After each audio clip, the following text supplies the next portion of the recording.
2017. Kathy, would you please call the roll? Bavar. Here. Blakely. Here. Brighton. Here. Gaspar. Yes, here. Luck. Here. Lowe. Here. Gilmore. Here. Tonight I will lead the pledge. Oh, sure, when nobody's here.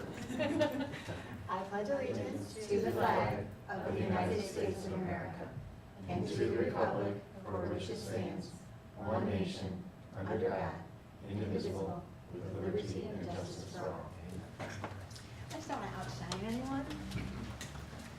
All right, and Dr. Hitchens, are there any items to be removed from or added to our agenda tonight? Not exactly, but there is one change from the minutes from the June meeting. John Gaspar pointed out that there was an error in the board comments at the end of the night. The names Gaspar and Dryden were transposed, so we fixed it. So what you're seeing online is accurate. We fixed that on Monday, so it is a change from last week when we posted the minutes. And what you're signing is accurate. And what we're Awesome. signing tonight has been fixed. Excellent. That's the only change. Excellent. All right, so noted. We do not have any visitors or partners tonight, so we will jump right to the consent agenda. And Dr. Newkirk is going to take us through that tonight. Sure, 5.1 through 5.3 is the approval of the June 20th special meeting, regular meeting, and closed session. 5.4 is the personnel report. So you can see a couple of resignations and some hires. 5.5 is the payroll and bills, including the bill sign and the invoice journal summaries. 5.6 is the destruction of the closed session minutes as the time that we keep those has expired. For donations, we have one $1,600 donation from our good friends at Chip In to help support social and emotional learning at our schools. 5.8 are curriculum contracts, including both MAP and IXL. 5.9 is the approval of the copy paper bid for FY18. Copy paper, as you'll see from the bid, is cheaper and we use less of it. And then 5.10 is the approval of the consent agenda. Okay, are there any items for clarification, discussion on the consent agenda tonight? Just a question on the map, the curriculum stuff, Yeah. the thing. Do I understand that this is essentially a map contract? Yeah, we contract with the Northwestern Educational Association, NWEA, to provide that assessment system. In your opinion, Brad, is this something that the map testing, I mean, I know we use that data for a lot of stuff. Is this something, in your opinion, that's gonna continue down the road, foreseeable future? Is this our choice, or is it being dictated, and is this something we wanna continue to do for a long time? We, there's a couple parts to that question. Yeah, So I'm well, trying to tackle it. yeah. So one is the district has used this for over a decade. So we have longitudinal growth data on our kids, which is extremely valuable for seeing trends, where our curriculum works, where students are growing and where they're not. So we see a lot of value. It drives a lot of our school improvement processes, our RTI processes, our MTSS processes as well. So we use the data. If you weren't using the data, I would say ditch the test because it's a pretty expensive contract. It is. But we use the data so extensively that it actually is very worth it, and our parents rely on this data a lot to tell how their kids are doing in school in terms of growth. If we look to the future of assessments in the state, they are bidding out the PARC contract again. So the PARC contract that the state has, which was supposed to be a growth measurement, is coming to an end. So the state will be writing an RFP for a new state assessment system. And if you look at what people are asking for, it's pretty much met. So the whole state could be going in that direction, but we rely on this. It's one of the most stable assessment systems that we have available to us. You know, ISAT's gone, ACT's gone, Right. but we have this data on our kids. So if we weren't using it, I would say for sure let's get rid of it, but we use it so extensively that it makes the large expense more worthwhile. Thank you. Any other questions? Clarifications?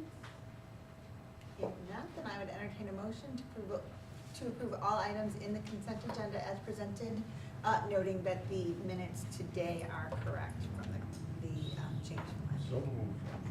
Moved by Gaspar, second by Blakely. Kathy, could you please call the roll? Bavar. Yes. Brighton. Yes. Yes. Yes. Yes. Thank you. Next item on our agenda is reports. I'll hand it over to Dr. Hitchin. Sure, we do have 7 reports tonight, which is quite a large number for us, and there's some good discussions that we'll be having. The first 2 reports, however, are those recurring reports. So I'll call up Joanne Smith, and while she's coming up to the podium there, or the table, I'd entertain any questions about the FOIA or the treasurer reports.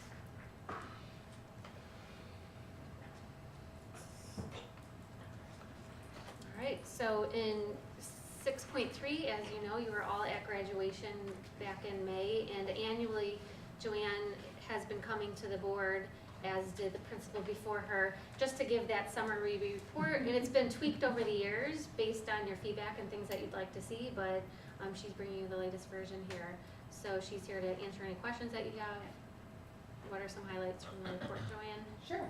So the report is hopefully comprehensive summation of the class of 2017, including some honor roll data, some achievement data in terms of assessments, and then also our post-secondary experiences, which we've been trying to increase over the past few years based on the strategic plan, and just trying to give students those experiences while they're in high school and have the support of the high school staff. So that's kind of the gist of the whole report. But I'd be happy to answer any questions that you have, or if you'd like me to kind of go through it, I'd be happy to do that as well. I have one that I usually bring up anyway, so it's gonna go to the 3rd page of that part of that report, the Fox Valley Career Center part. I was just amazed at how low the number was, and as you know, I'm really an advocate for the industrial or vocational or the trades.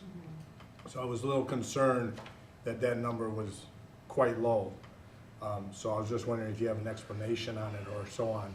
In my estimation, it's really just the best word is a blip, because as we look now at the 17-18 enrollments for those courses, we're back up to kind of our normal, and in some cases higher than we have been in the past. Okay. So I don't have a great explanation for why this one graduating class had lower enrollment in those courses. Maybe it's because so many more took advantage of the dual credit options in that section right above that. And this class did have the highest rate of students going to college, or reporting going to college, than we've had in recent history. So this class was about 92% of students reporting going to college, where in the past it's been about 88 to 90%. So maybe this is just a class of students that's really just focused on going to college and getting those dual credit opportunities for $15 when they can. Right. And I understand, and I know we've talked about if we're actually following up, if they are actually going off to college or some other things like that, to see if those, Yeah, it's a really difficult. it's difficult, I can understand that, so I just We do want. get the information back from Wansea about students that go there and their achievement, but in terms of all of the students and going to every college or university, we don't get that feedback. Right. I just didn't want that to be a part that maybe there's not enough focus or communication of Sure. talking to the kids about what's Sure. out there, because the trades is very important, and we Mhm. are lacking it in the world right now. And our counseling So and it is advising, something yeah. that as I always bring up, Sure. so. And our that's why I counseling, just wanted to yeah. Bring it, so, No, thank you. they do target students that they think would be good fits for whether it's cosmetology or the welding courses, because all students as freshmen do a 4-year plan with their guidance counselor, and they really do hopefully target students that would be a great match for those courses. We also, in the last year, added a career counselor to the high school staff, and that's really also helped with this focus as well. Okay, thank you. Mhm. Would you say that this class is kind of an anomaly? Like, I wouldn't expect to see a trend like this. They're pretty high achieving. Yeah, it's crazy. A lot of interesting high Yeah. numbers in here. Yeah, very high achieving students. So they said 481 graduated. How many were in the class? 484. Okay. Wow. And of those 3, I know we offer some extended Yes. opportunities. Were those 3 that just didn't graduate, or were those 3 that maybe are taking advantage of some extended opportunities? Those 3 I see very often this summer. Thank you. I think it's just an important So they will difference probably- to They're know. doing some credit recovery this summer with their Yeah. summer school program. So it's not that they just gave up at 16 and we booted them out the door. No. Yeah. That was the answer. That for counselor. Yes. She also puts out a weekly email. John, you might be interested in signing up to receive that if you want to keep in touch with what's going on in the Oh, yeah, career that department. actually, you might not get that just because you don't have the Yeah. students still, John, but you might find that interesting. to It's sign up very to see interesting the kind and of helpful. information she's sharing and the kind of Yeah. opportunities she's giving for students to, about careers and whatever. Yeah. That's a good point, Sue. I kind of forgotten about that. Yeah, I think it's phenomenal what she does. This is an Very nice. awesome Yeah. report, Joanne. There's so much information, and I'm always so interested to just read through it and get a different snapshot of all of our students and the different directions that they were taking. And I love, Brad, I know you've been a huge advocate of the dual credit opportunities for our students, and just seeing these numbers is amazing. I actually talked to a student at a different high school that graduated 5 or 6 years ago who had more of these opportunities and managed to get out in 3 years because there were so many dual credits. So I see this being a huge benefit for our students. Awesome. So, Yeah, it creates other problems. We're having to counsel kids on how to not Transfer to sophomores. transfer into sophomores right. as, You don't because wanna they do have that. so many credits under their belt, but that's a good problem to have. that's a great problem. That's Is a this, program is that's this really information taken on off. our website in a more user-friendly format? It's not, I certainly No. would look, see what we've been down there. and- I mean, it would seem like it would be something that'd be very advantageous when talking to the public about our successes and being able to demonstrate, hey, we graduate almost everybody and a lot of them are going I on. think that information is not. Yeah. And just a side note on that graduation rate is a big shout out to PAWS, because that PAWS, the new ALOT program really cut down. Not that we had a lot of non-grads in the past, but certainly it cut down the number of non-grads that we've had. Chris, we do have a fast fax that we put out every year too, which has this information on it, which is always online, and it's a printed piece too. And so this information will be online, we can do it actually now. Okay, excellent. I do agree. It's kind of, like I said, I think it's so much fun. I don't know how many people would look at it and could certainly track it, but it might be a fun thing just to have on a page at the high school where people can go and see how amazing we are. Yeah. Probably shy away from the top 20% huge all jump having in the dual maximum credits. GPA basically. Well, unfortunately, Yeah, and again, yeah, I'm not, and like I love that, but I just love like the different opportunities that our students have. I just think all of it is fantastic, so. I just want to ask you one thing, Joanne, Sure. about this, and it might be a chicken and the egg thing, don't know. According to this data, we've got about a quarter of the graduating class going to community college, which may be about the dual courses, which I'm really pleased to see take off. And it may be an economic, completely different economic choice in which pushes that dual credit thing. I don't recall seeing numbers this high for local community colleges in the past. Would you say that the dual credit course is a thing we would look in the future to expand, continue, plow ahead? Are you getting a sense that this is something that's really serving the population the way we want it to? I think one thing you mentioned about the dual credit maybe contributing to the higher enrollment of bonds, I'm not sure if that's, it's only because those credits can transfer to almost any college. We strategically pick those courses so they transfer to the most colleges Okay. possible. Okay. So I'm not sure if that's a consideration. I do see where the economy and economic concerns certainly could contribute to the number of students going to community college. That's certainly something that we know is on the radar. You know, we are up a little bit going from bonds in the last couple of years, but up five more from last year. So it's not a huge increase. We saw a bigger spike during Yes, the recession. for We sure. saw about 27-28%, but we're always about 20 to 22% of that Mhm. graduating class. That's historical numbers attending Walatsi. So Mhm. that relationship between Batavia and the community college has always been quite strong. Mhm. But the economy does play a factor in that, as people are experiencing economic difficulties. It's a much more affordable place Sure, yeah. to earn credits. And to answer the second part of your question, John, just before I forget, you asked about increasing the dual credit opportunities. Yeah, I mean, is this, I mean, it seems to me to be working, and I Yeah, wonder, you know, it's how. something that we have to kind of manage a little bit because there's a few considerations. First, the teachers teaching those courses have to be in line with Wabanzi's expectations of their professors, their Right, faculty, so essentially, I don't want to interrupt, but essentially they have to hold a master's degree in the class that they're teaching, which is Exactly. something that we would all like to encourage here.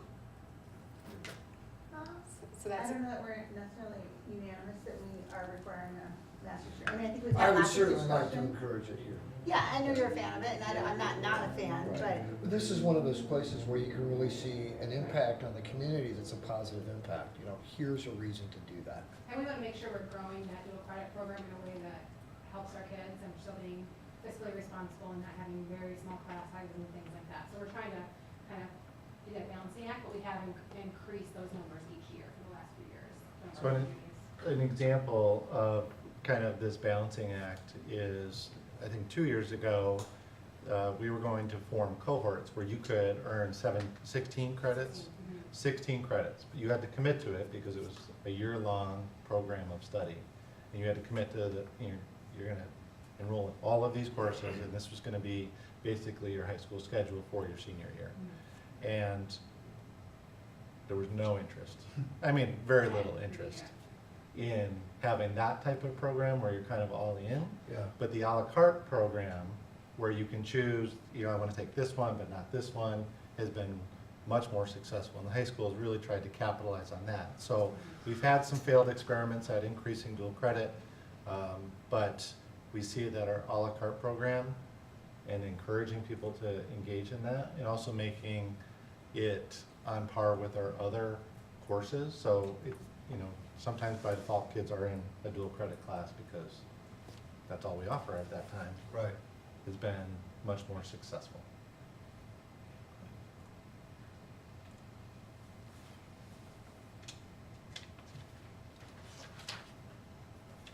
And I would like to turn it over to Brad to talk about the next agenda item as well. Sure. The next agenda item is informational in nature. We can discuss any part of it, but we felt this was part of our due diligence of informing the board about what we're doing related to a very serious topic, and that is suicide prevention. Suicide, as you know, is the second leading cause of death amongst adolescents, and our community has not been spared. We have suffered through numerous student deaths over the years related to suicide. The high school is letting you know about their plan for suicide prevention for next year. This is, every year there are tweaks and improvements that are made based on our experiences, based on the kids that we serve. And in talking to Joanne and being very impressed with the plan that they put together and some new partnerships, we thought we would make sure that the board was aware of how we go about looking and preventing suicide in our community. So you can see in Joanne's report some new relationships with Elisa's, the organization, and then also looking at doing some identification through a very brief behavioral survey. So those are the pieces that we want to highlight tonight, but Joanne can answer any questions as she's been working alongside Bob Dietz and the counselors and other support staff who put this together.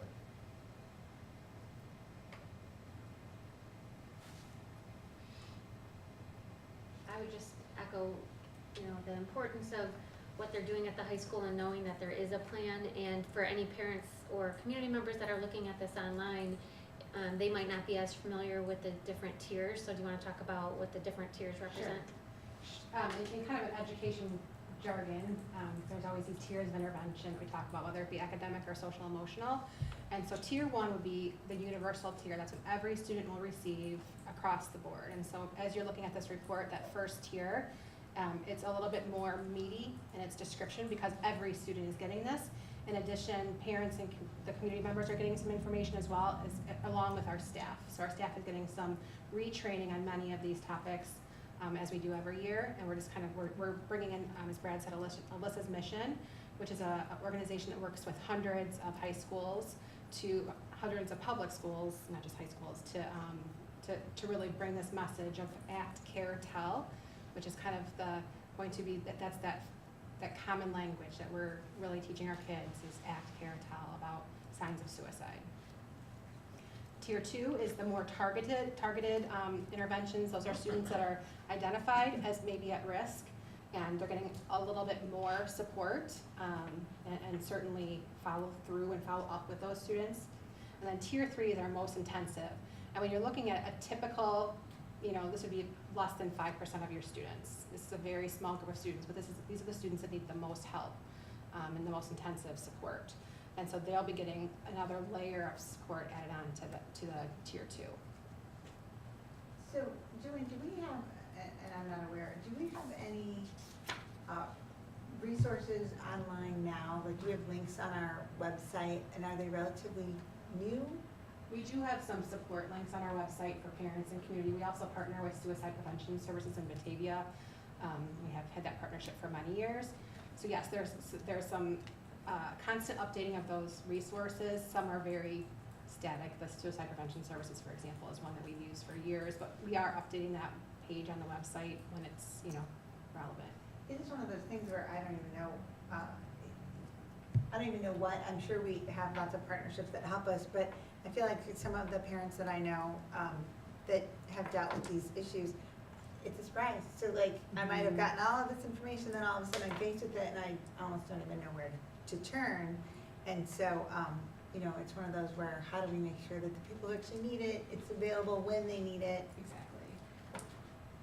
But I do feel like having teenagers at the high school, this is a very open and safer topic than it used to be. The kids are talking about it, the kids are recognizing it, the kids are not feeling like snitches if they have a concern about a student, that they're willing to reach out and talk to someone who that hopefully can help a friend or fellow student. So I do feel like that this district is doing an amazing job of dealing with sort of all of these mental health issues. And the high school is really, really an important place because we know that's where a lot of these issues present themselves. I guess this is great, and it seems like you've covered a lot. But I guess I want to ask Brad, this is great for the high school, but unfortunately, there is the reality that we have a middle school too. Is there anything that's being done? Yeah, there's there? very much an aligned plan that happens Okay. at the middle school. We're highlighting the high schools. One, I'm going to go back to it, is that our district has a little history with social emotional screeners.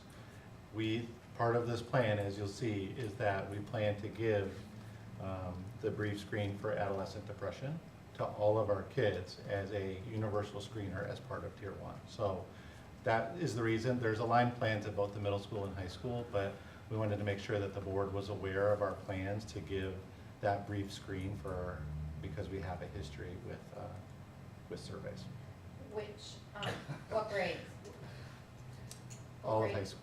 First year will be sophomores only, and this was through the advice of Alyssa's mission to start with one grade level, just to see in terms of our capacity to react to those students because they're getting that survey at the beginning of the school day. And we don't want kids leaving.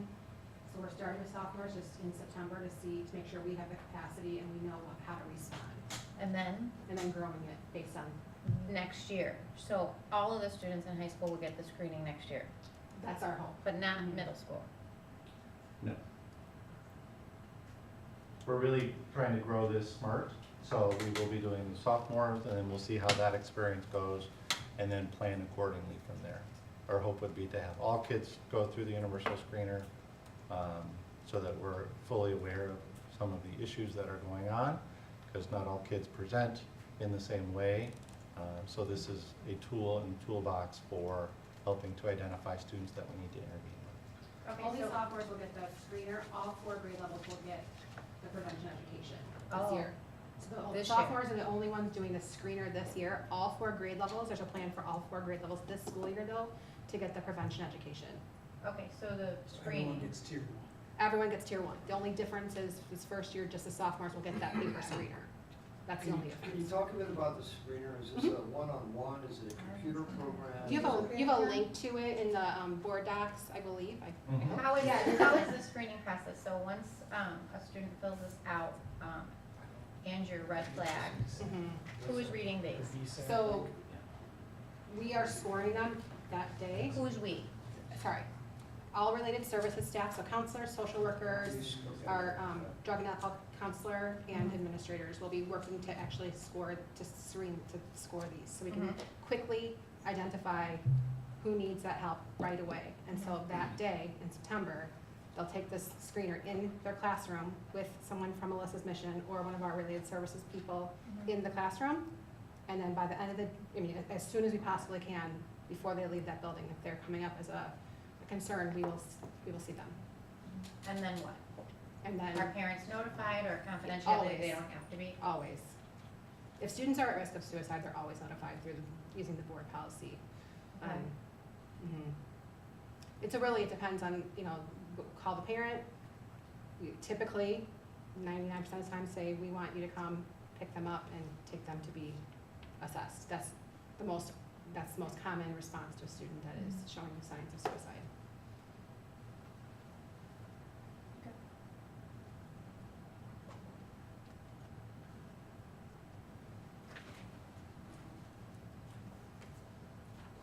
Any other questions or comments on that? Okay.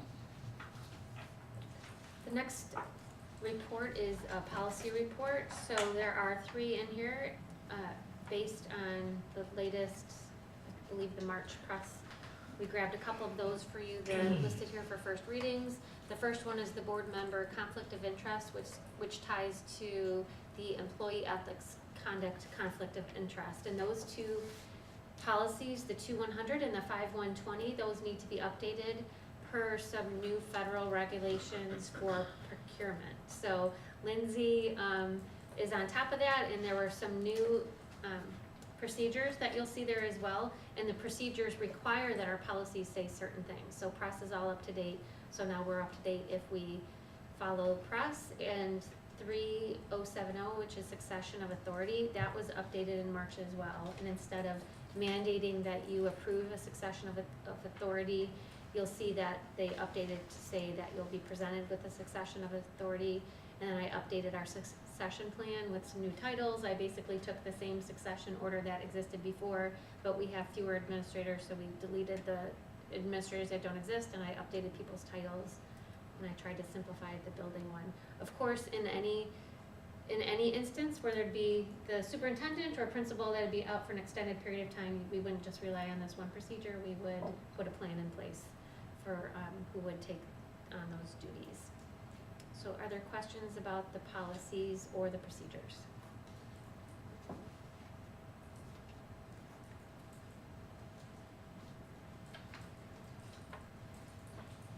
So the 3 policies need to be voted on, and I'll bring those back next time for a vote.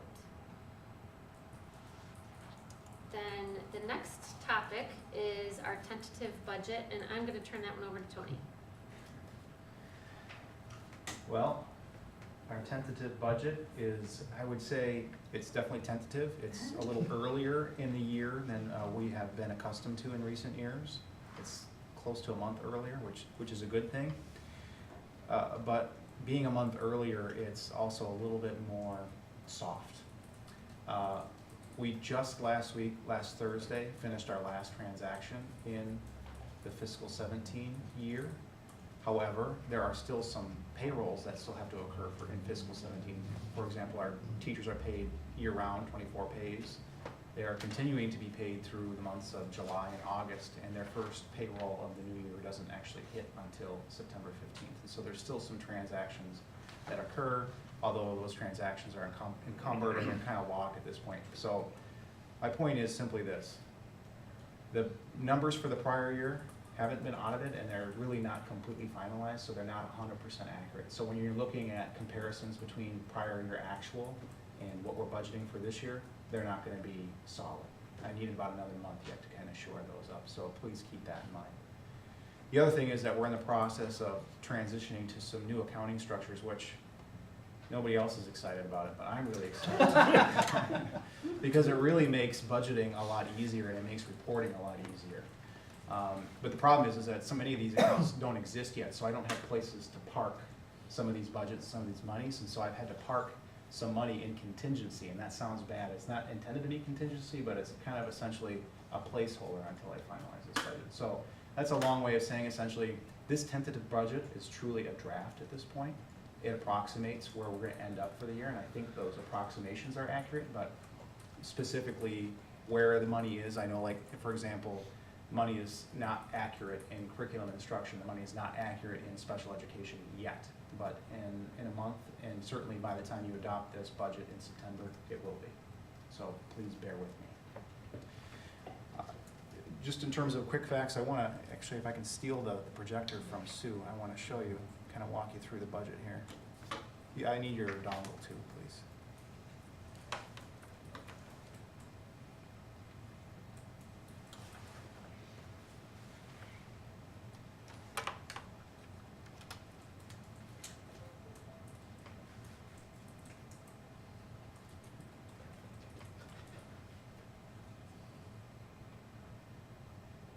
No, you can't see that. Well, it's gonna be a little off-center based on how this Do you want is the lights off? projecting.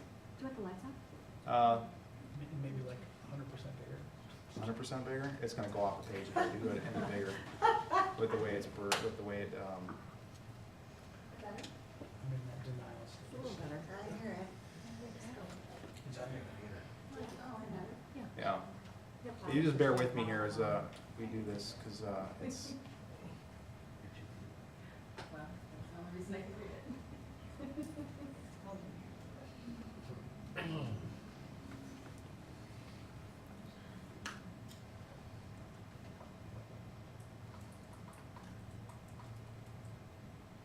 is that better?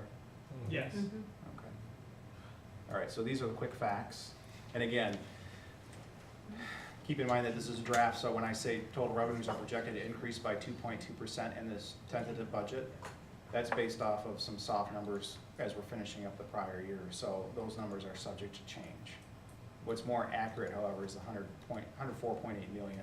That is an accurate number of what our revenues would be in fiscal 18, as best we can tell at this time. General state aid, unfortunately, will be going down. We have enrollment declines, and so our general state aid will go down accordingly. But that's all based on the assumption that the current funding formula remains in place, which we know that by law at this point cannot.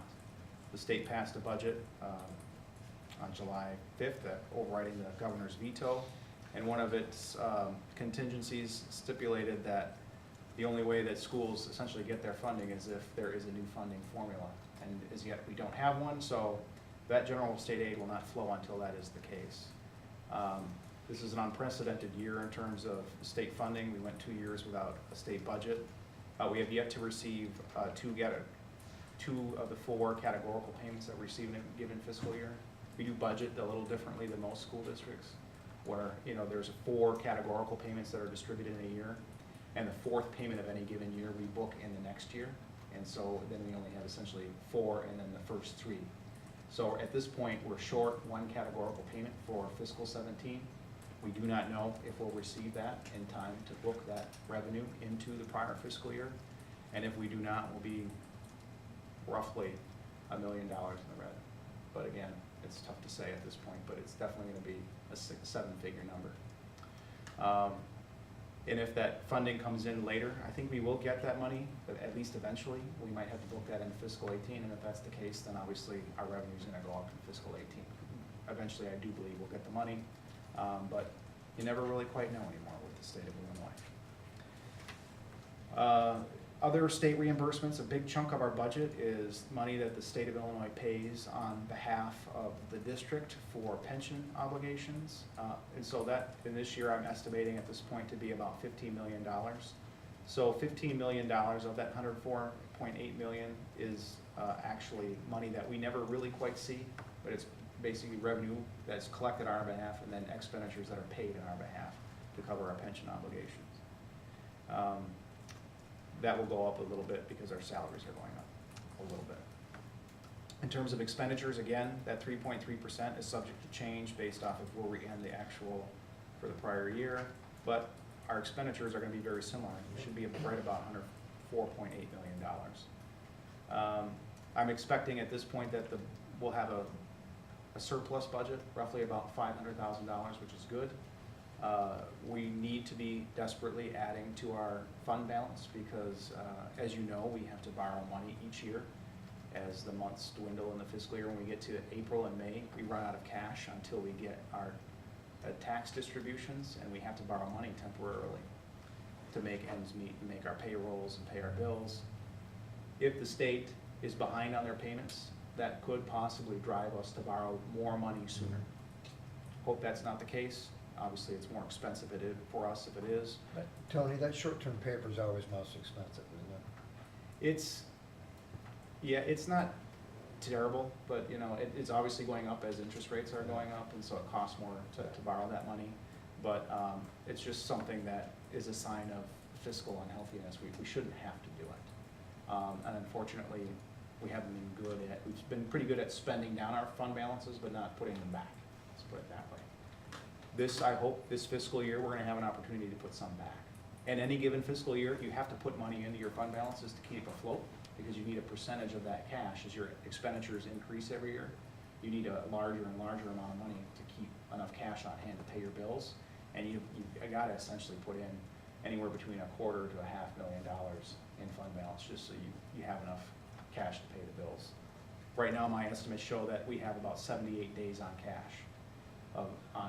78 days of cash on hand to pay our bills. So if the state fell through on us didn't pay general state aid for maybe 3, 4, 5 months, we'd have to borrow money to make our ends meet. So it's not a good situation to be in. Lindsay does a good job of keeping an eye on our cash flow though, so she'll let us know if we need to borrow money, because it takes some time to do it. It takes a good month and a half generally to get all the paperwork and the authorizations in order to do that. We did pretty well on insurance this year. We're seeing actually a decline in premiums. We're probably going to pay a little bit more in terms of benefits and medical insurance premiums, but the actual cost of those premiums have gone down. We don't have all the numbers in yet, especially for new employees. We've got some placeholders in for salaries for new employees, but we don't actually know exactly what benefits they're going to take yet in all cases, so that has yet to be put into the budget. I mentioned that the prior year's numbers are unaudited. You'll see some skewed numbers for capital projects. That's because in many cases, some of our capital projects have slipped between fiscal years, and so we'll be spending more in terms of cash distributions on capital projects in fiscal 18, but we've banked that money in the prior year.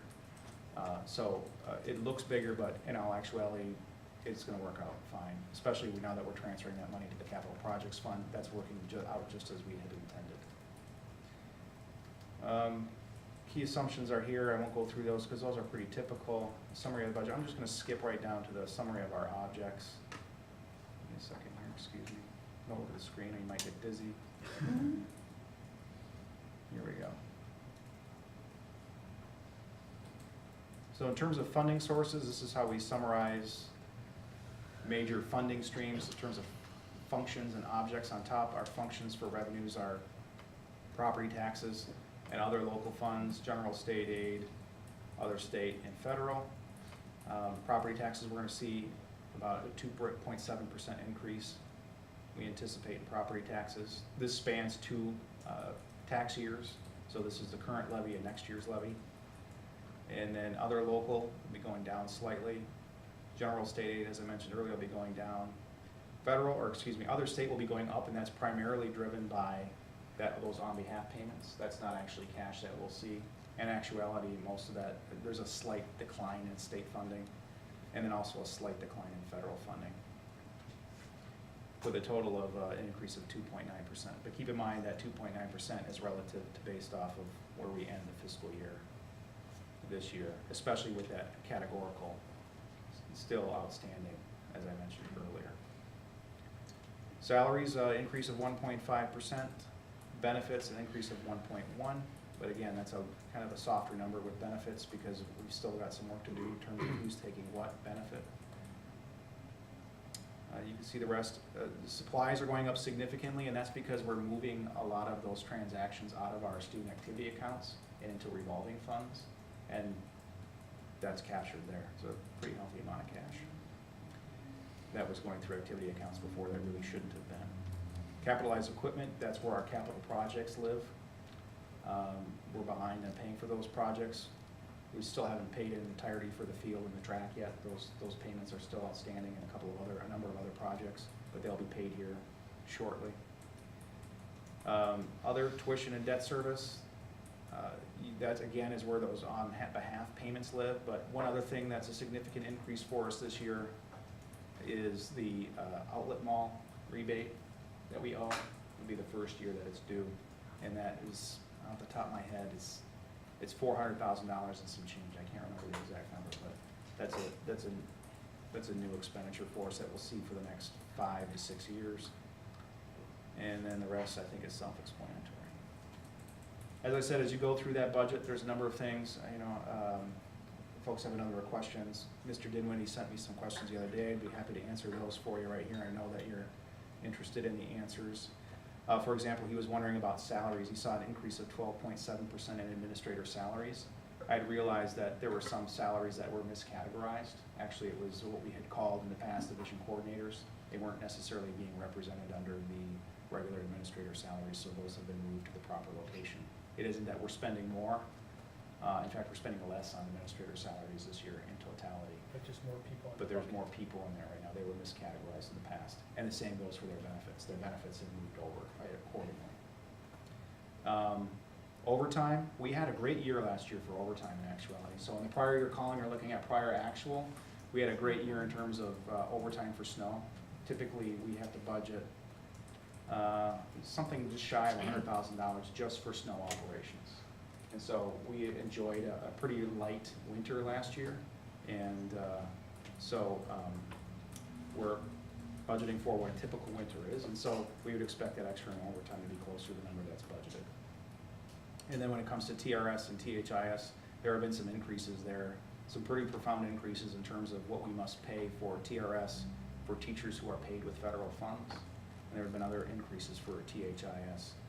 Again, that's a soft number. I do think that number will come down when we get closer to the actual finalizing this budget, but there are more costs there, but certainly not 25%. And then I think that answers all his questions. I do note that Dinwiddie's colleague, whom he didn't name, did give you 2 compliments, though, in the detail in the budget. And I thought his last line that he couldn't see anything egregious to beat us up over was actually progress. That is progress, So and I want to congratulate you. Thank you. I appreciate that. Coming from Mr. Dinwiddie, that's a compliment. I appreciate it. I took it as such. I Right. do So, kudos.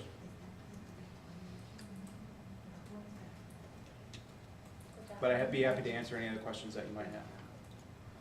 In terms of timeline, just so that you know, at your next regular board meeting at the end of the month in August, can't remember the date off the top of my head. Tony, there's just a couple of clarifications, Sure. just because I'm not sure. On page 16, a person was looking at salaries, since that's $45 million of our total budget.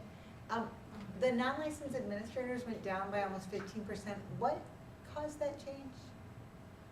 Again, recategorizations. Okay, so we had people in there that we moved somewhere else? Yeah. But they would still show up in overall salaries somewhere, right? Mhm. So we have So a let me get to total that page. So you're on page 1.5% 16. increase, but, so, I mean, I feel like this is a really good, oh, so maybe they went up in specialists because that grew. That could make sense. Yeah. I guess I just wanted to highlight a couple of things that I feel incredibly positive about. The fact that I know we get a lot of flack about our administrators, and we have a lot of people in our community that have a very misaligned view that we are growing some bloated administrative staff, and I think that this very clearly shows that that's an area that we have been, that's not a recategorization, that's a true reflection of the fact that we are trimming to the bone. And so the first thing I would like to say is I do know that our administrators are working incredibly hard, and that that the board has taken advantage of the luxury that we can say you need to do more for less money. And you've all stepped up to do it because of the state of our finances. So first, I'd like to say thank you. Second, I'm very proud that all of these cuts and changes have come whenever we have someone leave. You guys have reassessed, can we change jobs, can we reassign duties, and we've done it, and so I just wanna publicly recognize that we have cut you to the bone, and you guys have stepped up and done an amazing job. And the fact that our total budget for salaries is going up less than CPI is an incredibly positive step.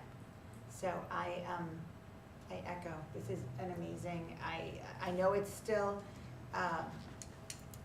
just a draft, but I also know that the stuff that's in here that you know is here, and that everything you'll just keep communicating when there's changes. So thank you on all that. I know it was very windy and long.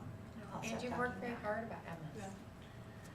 Yeah, Thank we you. have, it isn't just me, it's, you know, it's, you know, the whole team and all of the building principals and all the department leaders, so it isn't anything that I can take credit for solely. And it is getting to be an easier process with some of the things that we're enacting, and I'm hoping that it gets easier still next year after we get more of these accounting changes finalized. This will get even easier still, and hopefully, maybe someday we can get you a budget for the next fiscal year before it actually starts. That's my goal.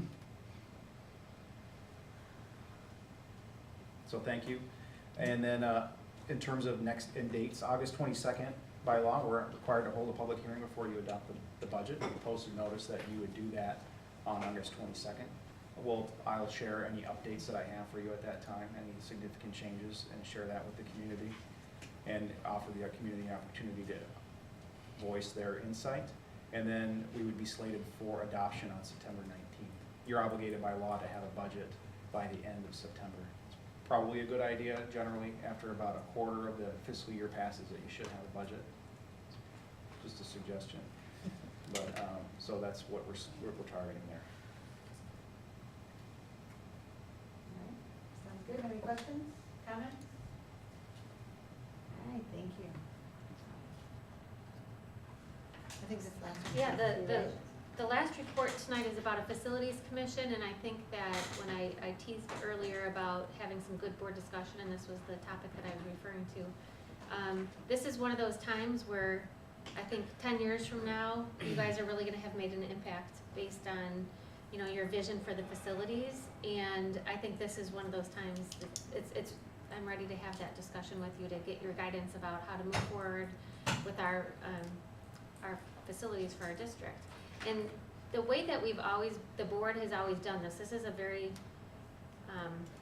important role that you have, making your mark. When you think about, you go into the different buildings that every building has a giant plaque dedication when you walk in, and the board members' names are on there. And I think the reason is because of their vision of what they wanted the facilities to look like, that we have the facilities that we do right now. So the way that we've always done that has been through a facilities commission. And so tonight we're gonna have a discussion about the potential of starting facilities commission number 6. But I'm going to lay out some things that could happen, but there's going to be quite a bit of pausing and getting your feedback. I'm gonna ask Brad and Tony to chime in to help clarify and make sure that we understand your wishes, because this is truly your direction. So we did put some things down to get the conversation started. The first would be just a reminder of why we're having this conversation tonight, and that would be back in February when the Capital Projects Committee gave you their recommended projects for the year. And that committee really determined that they needed a little bit more guidance, because right now with the budget that they have, they're doing projects based on compliance or just maintaining our facilities, and really would like to have a big picture long-term plan. And so that was their recommendation to you for long-term improvements in the district. So back in February, you said, yep, that sounds like a good idea. So the way that we've done this work in the past through these commissions, Tony's been doing some research and found the giant binders from each of the 5 most recent facilities commissions. And you can see what they resulted in the report and up here on the screen, but I do have to caution you that this is your direction, and there are no preconceived notions. Just because all of these ended up in a big expansion or a new building doesn't mean that that's going to be the outcome. There's no preconceived notion that we're going to convene this commission and they're gonna come back with a recommendation to build a new building, because that's not That's not the direction you've given us, and that's not what we've heard. We've just heard it's time, in light of our enrollment and our aging facilities, to have this discussion. Tony, what am I missing from the capital projects? I think you covered it, but I, you know, I would just add, and, you know, Chris can add too, because he sits on that committee, but, you know, we primarily dealt with capital improvements, with ones that are, you know, high priority and, compliance with health, life, safety regulations. And we've struggled with looking at, I should say, capital maintenance. We've looked at capital maintenance where we're maintaining facilities, but we struggle with improvements. We classify, have different three categorizations. Improvements are something that we'd like to have, but we don't absolutely must have in terms of how a facility should be built. And maintenance is maintaining status quo, and compliance is obviously compliance. There are some major issues with both Louise White School and H.C. Storm School in their age. They were built with aluminum partitions in the walls, and those have aged to the point where they're almost failing. In many cases, we can't even literally shut doors anymore because the walls move when you operate the door. And so they need some attention, but what they need are 7-figure numbers worth of attention each. And so it is very difficult to prioritize those types of projects with all the other things that are going on. And so we felt it would be best that we take a comprehensive look at all of our facilities and prioritize our needs in kind of a long-range plan and make decisions based off of a long-term plan rather than kind of reactive and we got a little bit of money here, let's throw it at this problem and kind of an ad hoc basis. So that's the essence of our logic. So that's an accurate description. Yes, it's a good starting point. Right. So in the past, we've turned to these facilities commissions, so my first question to you would be, is that the direction you would like to go? What are the pros and cons of this type of advisory group? So we have the health, life, safety report that prioritizes what the district needs. And that's usually what we've worked from in regards to capital improvement. So give me a vision of what you would think, because you can see that the commission's committee has always done big projects like expansions, new schools. Can you give an example of Sure. what you're visioning this So one of commission Brad's to do? favorite descriptions of how we basically do things in the Capital Projects Committee is that we're really good at maintaining education museums. That our facilities look very similar to facilities that, you know, they were constructed, you know, many years ago, and they look exactly like they were when they were constructed, and yet learning is very different today and is evolving, continues to evolve compared to what it was like 50 years ago. And our facilities really need to mirror those needs, yeah, especially our learning centers. When you walk into our learning centers, you're walking into you're walking in back in time essentially. And you know, computer labs, you know, that we had in those facilities in years past are now not being used in the same ways. How do we utilize those spaces for learning today? And even furniture, what, you know, in terms of how our teachers and our students expect to use furniture is completely changed. And so these are all things that fit under this particular umbrella. I don't know if Brad has anything to add here, but we need to be thinking about how education is now and is going to be in the future, and make sure that our facilities are prepared to meet those needs. But it costs money to do that. Do we know what the mission was for the previous commissions when they started? I mean, did they go in saying, hey, we are going to expand these schools, or did they start out with a more general mission like we're looking for now, and what they ended up with was expanding some schools or building new schools? Or From what I can tell, and I haven't done like scientific research on this, some of this history dates back 30 years, is they had a pretty specific thing that they were looking at. In some cases, some commissions picked up where others left off, where, you know, they'd say, all right, this commission would say, we're gonna have multiple phases here that we're gonna tackle. Let's tackle phase 1 now. We'll convene another commission to pick up the reins on phase 2, and that will be another expansion of some kind. So typically, they were centered around some identified need in a building project, where in this case, we're saying, you know, the number of facilities we have certainly doesn't need to increase. But the facilities that we do have might need to change in terms of how we operate them. And there's no reins currently left laying on the ground to be picked up. We're kind of just at a stagnation. You're asking us what's next. Yes. Right. But is this on top of our capital improvements list, or is this in conjunction with In it? conjunction with it. So there are always going to be capital maintenance projects, there are always going to be compliance projects. But Okay. over and above that, these capital improvement projects, we need the board to give us a direction so that we can prioritize them and plan for them, because again, they're typically 7-digit numbers, sometimes 8-digit numbers, and we need to plan for that. We don't necessarily, we just need a long-range plan. is what it boils down I to. think a different way of looking at it is the capital improvement plan or committee works in a 3 to 5 year window. And really what we need to know in order to operate that 3 to 5 year window effectively is what's coming 10, 15 years down the road. Because some of these things, we may not want to replace a roof if we're planning on decommissioning a building, Right. type of thing. Right, and I think there are some potentially emotional discussions that might happen because of the nature of the changing enrollment, the change in learning environments, the financial future that we're facing. And there could be some very interesting, creative, innovative ways of doing things that look completely different from how we're doing them now. But if we never take the time to actually stop and envision where we want to end up, we're just going to keep maintaining our buildings, our museums. And this isn't just about envisioning, it's about assessing the state of our buildings too. We've seen modest declines in enrollment in the last 3 years, but that could change this year. We don't really know that yet. So we just need to understand where we're at and plan for the future, no matter what happens. Whether the state never does pass this new funding formula and we have no money and we can't rely on them whatsoever, what are we gonna do? Those kinds of if-then scenarios, we need to have a plan so that we can work around the situation that we face. So I know I'm kind of jumping because you gave us a list of questions to talk about, but how do you envision, Tony, like the direction of this? Because it would be really easy for us to be gung-ho and we authorize a facilities commission and we have these passionate people who sit down and then we go in 100 different directions and never actually get anywhere. So I'll talk briefly about that, and I think that that's part of the first question that I asked was, what are the pros and cons? Because one of the things that we need to be careful about are having some parameters and making sure that the board expectations for the advice or the recommendations that are coming back are within the parameters that the board gives.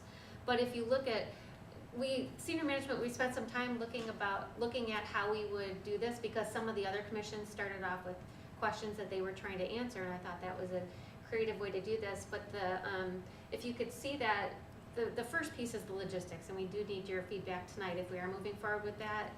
That's something that we definitely would like to be able to put this together. But the next step, once this team is created, is to have that future focus and to say, what should the learning spaces look like? And that would be a deep dive into, looking at research, where we're headed, what our programs look like now, and what the teachers are envisioning for, like they said, some of those bigger spaces, but also their own furniture in their classrooms, and really focus in on the experts and say, where do you want to be? What will this look like? If there were no constraints, what would it look like in 10 years? And then we go back a step and say, all right, now let's look at our facilities, let's understand the different needs that, we have some buildings that, like Tony just explained, the walls are, dilapidated, and we do that, we take the time and do the traditional, what you would expect a facilities commission to do. We're going to probably hire someone to help do these analysis of all the infrastructure and the envelope and all of that piece of it. And then the third part would be, all right, here's where we want to be, here's where we're at today, so where's our gaps, what needs to be fixed? So really defining those problem statements. So here's 6 problems that we're having. Maybe one of them, I'm just making this up, is we need a vision for our LRCs because they're not designed in the way that the teachers want to use them right now. That just might be one problem that is identified. And then the next part would be that start to identify some solutions. So maybe it is building another building, which it's not probably going to be that, but whatever those solutions are, then they start to just brainstorm solutions. But this commission we would need to really put those parameters of finances and enrollment and have them study all of those different possible Who's on the solutions. commission? Who do you pick for the commission? Well, that's one of the So, questions. yeah, We get to decide that. yep. If you look below, that's literally that's a good question, Exactly. John, because that's what we do have to decide. Who do we want? Because what you're asking people to do is be able to think 15 years out. It's almost 50 years out.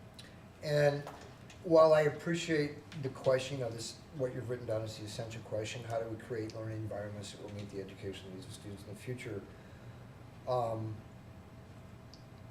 15 years out, I don't know what the educational needs of the future are yet. Mhm. I don't, you don't.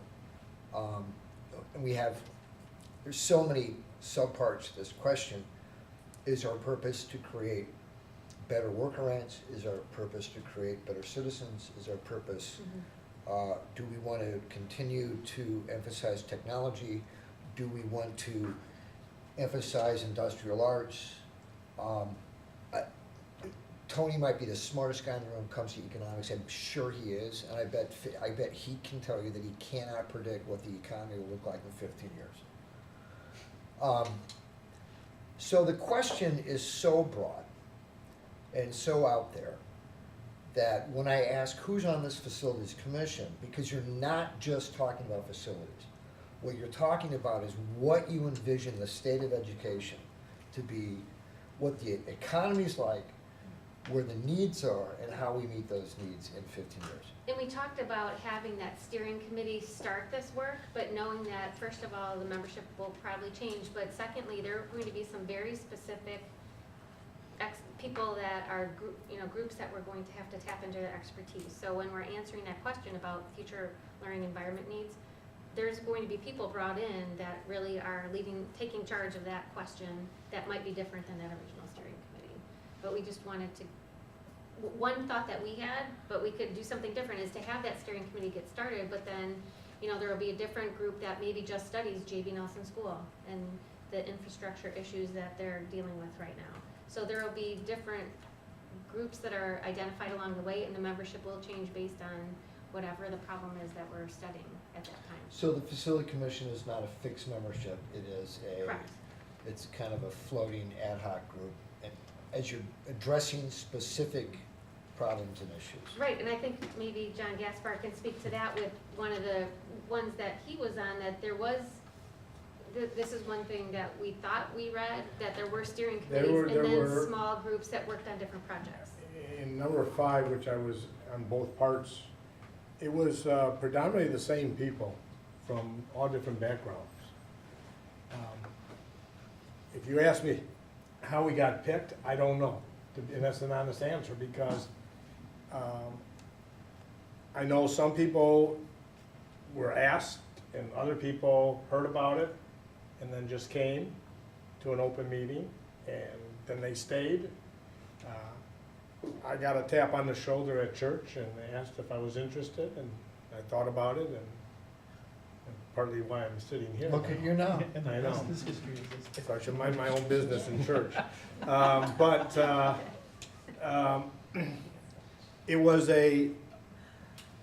at that time, Commission 5 was about the overcrowding at the high school for classrooms.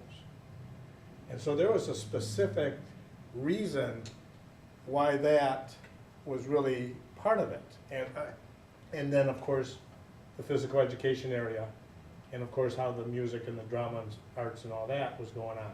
So that turned into a little bit bigger, but there was a phase 1 that then talked about what do we need to do, and then phase 2, which was then a few of us went to the second group, but a lot were totally different people run by 2 different facilitators, and that one got more into the classrooms, the fine arts, and the physical education, right? And that's how it all came out. So when I saw this, the one thing that came to my mind, and I talked to Lisa about, was the Learning Center. And that was the one thing that I just thought of, just because Gustafson just did what they're doing, JB's going through a process right now. And the other ones, if you're talking about an area that probably needs it, is there. But then are we talking about maintenance stuff and all that then we have to really figure out in the future? I mean, I know I keep hearing about enrollment. In 2 years or 3 years, enrollment can go up. I mean, we talk about decline, we never know. And then, so anybody that says, you never know. I mean, it can go up, go down, go up, whatever. So that it's crystal ball. I don't have it, I don't know. So I'm not going to say I'm gonna close a building or anything. I'm just listening right now, but that's kinda how that commission came about. But it kind of sounds like, and I don't know if anybody said it, but it kind of sounds like we have one of those needs, like not, the need isn't overcrowding, but it sounds like the need is, we really need to update our overall approach to the interior of our facilities, to model it to a more modern educational experience, And there's which we other- haven't defined. And at least 2 schools. Right, and there's other, I was gonna say there's other, I would say that's kind of the big philosophical, but then we have some very practical needs of within that, we have some buildings that regardless are going to need something. And so we might as well look at the big ideas for our district before we make decisions about the 2 buildings that absolutely need. And John, I think that's a good point. We don't know what 15 years from now looks like. We're just spitballing. But I would argue that unless we at least attempt to come up with a vision for what that future looks like, and then assess the state of our buildings and at least establish a target of what we need to get to, then look at our resources and trends and what's going on in the local context, and come up with a plan that can be reworked to meet our needs and our capacities and our resources, those sorts of things. But without that plan, when we sit and we make decisions about what capital projects we're gonna fund at our capital projects meetings, it gets really hard. We're making big decisions that cost a lot of money, and we don't wanna be taking the district down blind alleys. We don't Right. wanna be throwing good money after bad. Well, I'm one that thinks that the school district here in Batavia should meet the needs of the local community. I strongly believe that. And so I'm just gonna throw this out as a cautionary statement, that as we move forward on this and we think about what learning environments should look like in the future, to be less dependent on national data about jobs and workplaces and skills needed on a national scale. And I would recommend that we look at our local economy and see what the skills and jobs and needs are for this. Am I being clear, or did I lose you all? Well, and I think that. And I think it kind of plays into what John is always talking about, and I heard over and over and over, when I was running for school board, I had many, many different local business people in light industry and things say to me, why aren't you guys helping provide more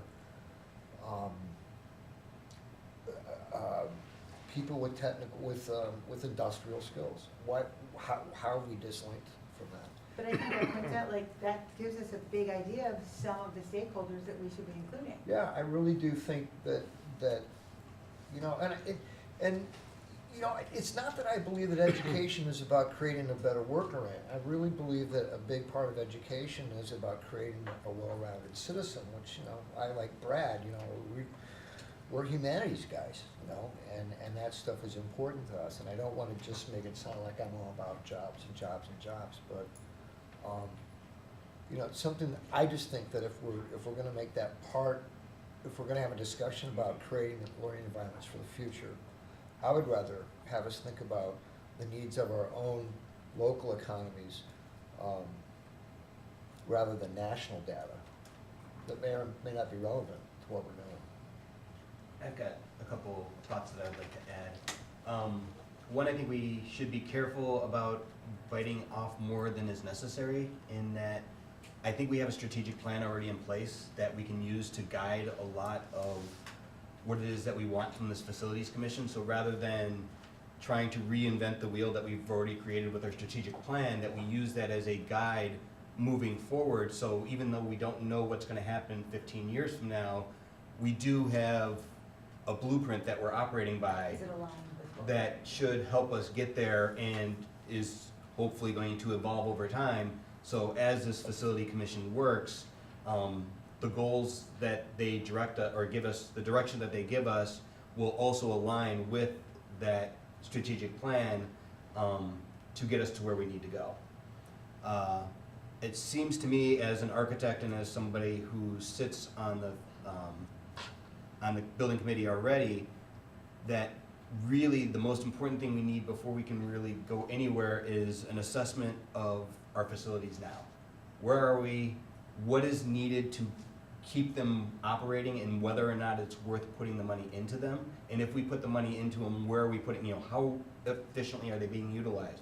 What spaces aren't being used? Just a general idea of where we're at. I think we have an idea where they are physically, but I don't think we really have a long-term plan of this building is in this shape, it needs this work done. Is it worth putting the money to do that work? Or if we're going, we have these old computer labs that are sitting there either vacant or being used for temporary things. What is that vision for the future that most enables us to reach our strategic goal? And then, I view this as a multi-phase process, kind of like John Gaspar was saying, happened with past commissions, is once they give us that assessment, then we can say, all right, we need somebody working on this, and we need somebody working on this. Whether it is outdoor facilities, whether it is reappropriating LRCs and computer labs, we can get to the more detailed stuff once we have an assessment of where we're at. So you're recommending flipping bullets 2 and 3 then, and start with the current reality and then looking to the future? I think the current reality is kind of very important in establishing, if commission decides, 2 schools are unsalvageable for what we want to accomplish, we're going to be very limited as to what we can do in the other buildings. Mhm. Because I imagine a large sum of our money is going to go for those new buildings. So I think we kind of have to know where we're at before we can decide how to allocate resources to move forward. I also feel like you're kind of saying, and so tell me if I'm understanding correctly, that you're almost envisioning like a main group and then perhaps subgroups that may or may not have members of that main group working with the subgroup. Yeah, there Or would be one additional. central group that kind of sees the project from beginning to end, and they may not be involved in every committee that comes off of them, but the initial task that they would be confronted with would be, where are we now, and what needs to be done with the facilities that we have if we want to maintain them, or if we don't want to maintain them, what do we see replacing them? Which then that main team could do a lot of this sort of figuring out some group norms, starting some of the analysis before we actually make. Tony, how big of a group are you envisioning like would be sort of the main steering group? Well, Lisa and I went through those previous commissions, and from what we can tell, is roughly about 30 people participate on each of these commissions, give or take. From beginning to end? And there are some people that come and go over the, sometimes these things last more than a year, so there are people that come and go, but the number is roughly 30. And is that an effective number of people to have to actually drive some of those? I think when you're looking at composition and making sure you're getting the appropriate stakeholder groups in this, a community of this size, 30 is That's probably the awesome. right number, but you don't, 30 is a big number to have conversations like this, and it can be tricky. That's kind of, why one of the needs for a professional facilitator to kind of corral folks, make sure that you have equity of voice, those sorts of things, but you don't want to necessarily have fewer because you don't have all the appropriate perspectives in the room, but you don't want to have more because you don't want to, it's called Congress when you get to the point where you have too many people. And I You think can't part make of the decisions. board's direction to them would be to make sure you get that larger voice, even though there's only 30 of you in the room. And And there they were, need to figure that out. there were very few times, at least in Commission 5, that all of us were Together at the in here talking, and if we did, we were here for maybe 15 minutes. Then we broke up into smaller groups to talk about specific things. And then we came back and talked about it again, or so on and so forth. And that happened until that second part, then it really broken down to 3 main areas. And that was your classrooms, your fine arts, and your physical area. So that broken down, but the first part was, we did meet here, and there was quite a few people. And a lot of them stayed throughout, but a lot of it was at nighttime and stuff. And, but it was broken up, and we didn't hire any facilitator that I know of. I mean, for me, they were local people.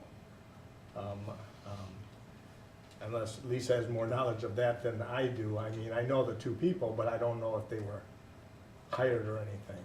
And No. Not that we can. Not on that commission. they were both, I think, local people, so. The other commissions, from what I could tell, they all had Okay, so, professional facilitators. and it worked Do you out think for that would us. be- Do you think that would, with the sort of broad scope of the direction that we're talking about, do you think that a professional facilitator would be important to improve the effectiveness of this particular facilities commission? Yeah, I believe I would say senior management, there's consensus among us on senior management that we believe that we should have a facilitator. I think one thing that is important is that when, whatever the recommendation and whenever it comes to, that you have trust in the process and that, you know, there wasn't a preconceived notion going into it where the commission was just, not everybody's gonna be watching this discussion to realize that there wasn't a preconceived outcome, there wasn't some predetermined outcome, I guess is the proper word. And to have someone who is an outsider, who doesn't have any skin in the game really, to be able to just have that neutral position as they're facilitating these and helping people to understand what direction they think they're going, but not pushing them in a specific direction, I think would be helpful. And I would very much be willing to either do that in-house or find someone locally to volunteer, but you just have to think about what, this is your commission, so what is it that you want? Yeah, and a competent volunteer would be fantastic, but that may not be available.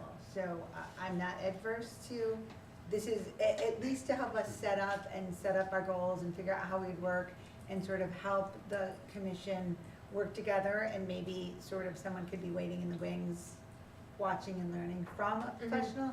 Because I do worry that since we don't have a kind of hey, we have overcrowding at the high school, let's solve that problem, that it would be very easy for us to sort of be muddled. And in all honesty, I don't want to add one more management task to what you guys are doing, because as I mentioned earlier, I feel like we have put a great number of demands on you, and I don't want you to try to have to figure out. I think even if we did have the outside facilitator, which I don't, we need to chime in on that, but we would still need an internal person to serve as Our the internal person. team leader. Yeah. Somebody to send out the emails, somebody to prepare the documents, somebody to do, there's a lot of tasks that need to get done in-house that need an internal person. So maybe that combination of somebody like you guys did with some of our other advisory councils or committees, that we brought in the CEC to help set those up and then maybe gradually release it back to us. Yeah, I guess that's probably exactly what I was envisioning, because we've done that a number of times. What's the time frame? That's a question for That's you. one of our questions. Hmm? I think it's really a great idea. I think it's really hard to add an expense Yes. right now. It's a great idea. Along those lines, and talking about an outside facilitator, I think we have a lot of amazing people in this community with a lot of expertise in a lot of areas. That'd be awesome. Whether or not we are able to find that person who is willing to volunteer and lead us successfully through this process, I don't know. I would feel more comfortable as a board member coming up with a number that we're willing to spend on this and allowing the commission itself to decide how they, I mean, if they wanna spend it on engineering reports, they can spend it on engineering reports. If they wanna spend it on a facilitator to help them make decisions, they can spend it on a facilitator. But I'd rather not give them direction where they don't need it and let them evolve how they want to. Also, I think if we decide on a budget that we're willing to spend, that kind of limits, keeps us within a reasonable number for what we want to do. And if we're not able to accomplish what we want to accomplish in that first year, well, then maybe we just keep throwing that dollar amount at it every year until the commission finishes. Because I understand we might not have $1 million to put in all the money to do everything this commission needs to do, if that's what it costs. And not knowing what this commission is ultimately going to come back with, I think it's premature to say it's going to cost X, Y, or Z. Instead, I think we just need to come up with something that we're willing to spend for our future planning. Are you imagining, Tony, this would come out of our capital improvements budget? Technically, no. This would come out of an operations and maintenance budget. Okay, but I got pot of money. Are you Yeah. imagining that same pot of money would just be allocated, some small amount of it to this, but we're still, I mean, we have allocated a certain pot of money to building maintenance and improvements. Hmm. Are you imagining a new line item from somewhere else, or where are we imagining this would come? Can we take our electric savings? Yeah, At least- you at could, least you're not that. gonna realize, you're not really gonna realize electric savings until January, but theoretically, at the end of the year, you're gonna have about roughly $100,000 in electrical savings, so there's some money there. Could this be Spend it like an before we have it. Could this be like an exploratory committee as like a start? I mean, like without, so the cost would be maybe the facilitator and maybe an engineering analysis, if that's what we want, if that's what the But I think we're exploratory worried about committee. where's that money coming from before we say even that we Right. want to spend any of it. I mean, I think that's the there's a biggest spot in thing. the budget, we're not getting rid of staff to do this. Just I'm not clarify. worried about finding room in the budget. That's not really the problem, it's about, Well, I don't even what's think I can appropriate for put what my- we wanna accomplish. Right, I don't even think I can put my head around a number because I don't even know what, I couldn't even give you a number, to be honest with you. Right, and I wouldn't Well- venture to guess. I say we start putting together the commission and let them come back to us and say, hey, we need this in order to keep moving, and then we can decide whether or not that's worth it. I Why mean, don't we Yeah. turn this over to 120 senior government students and let them figure this out? It's a perfect senior project. I'm not kidding, really.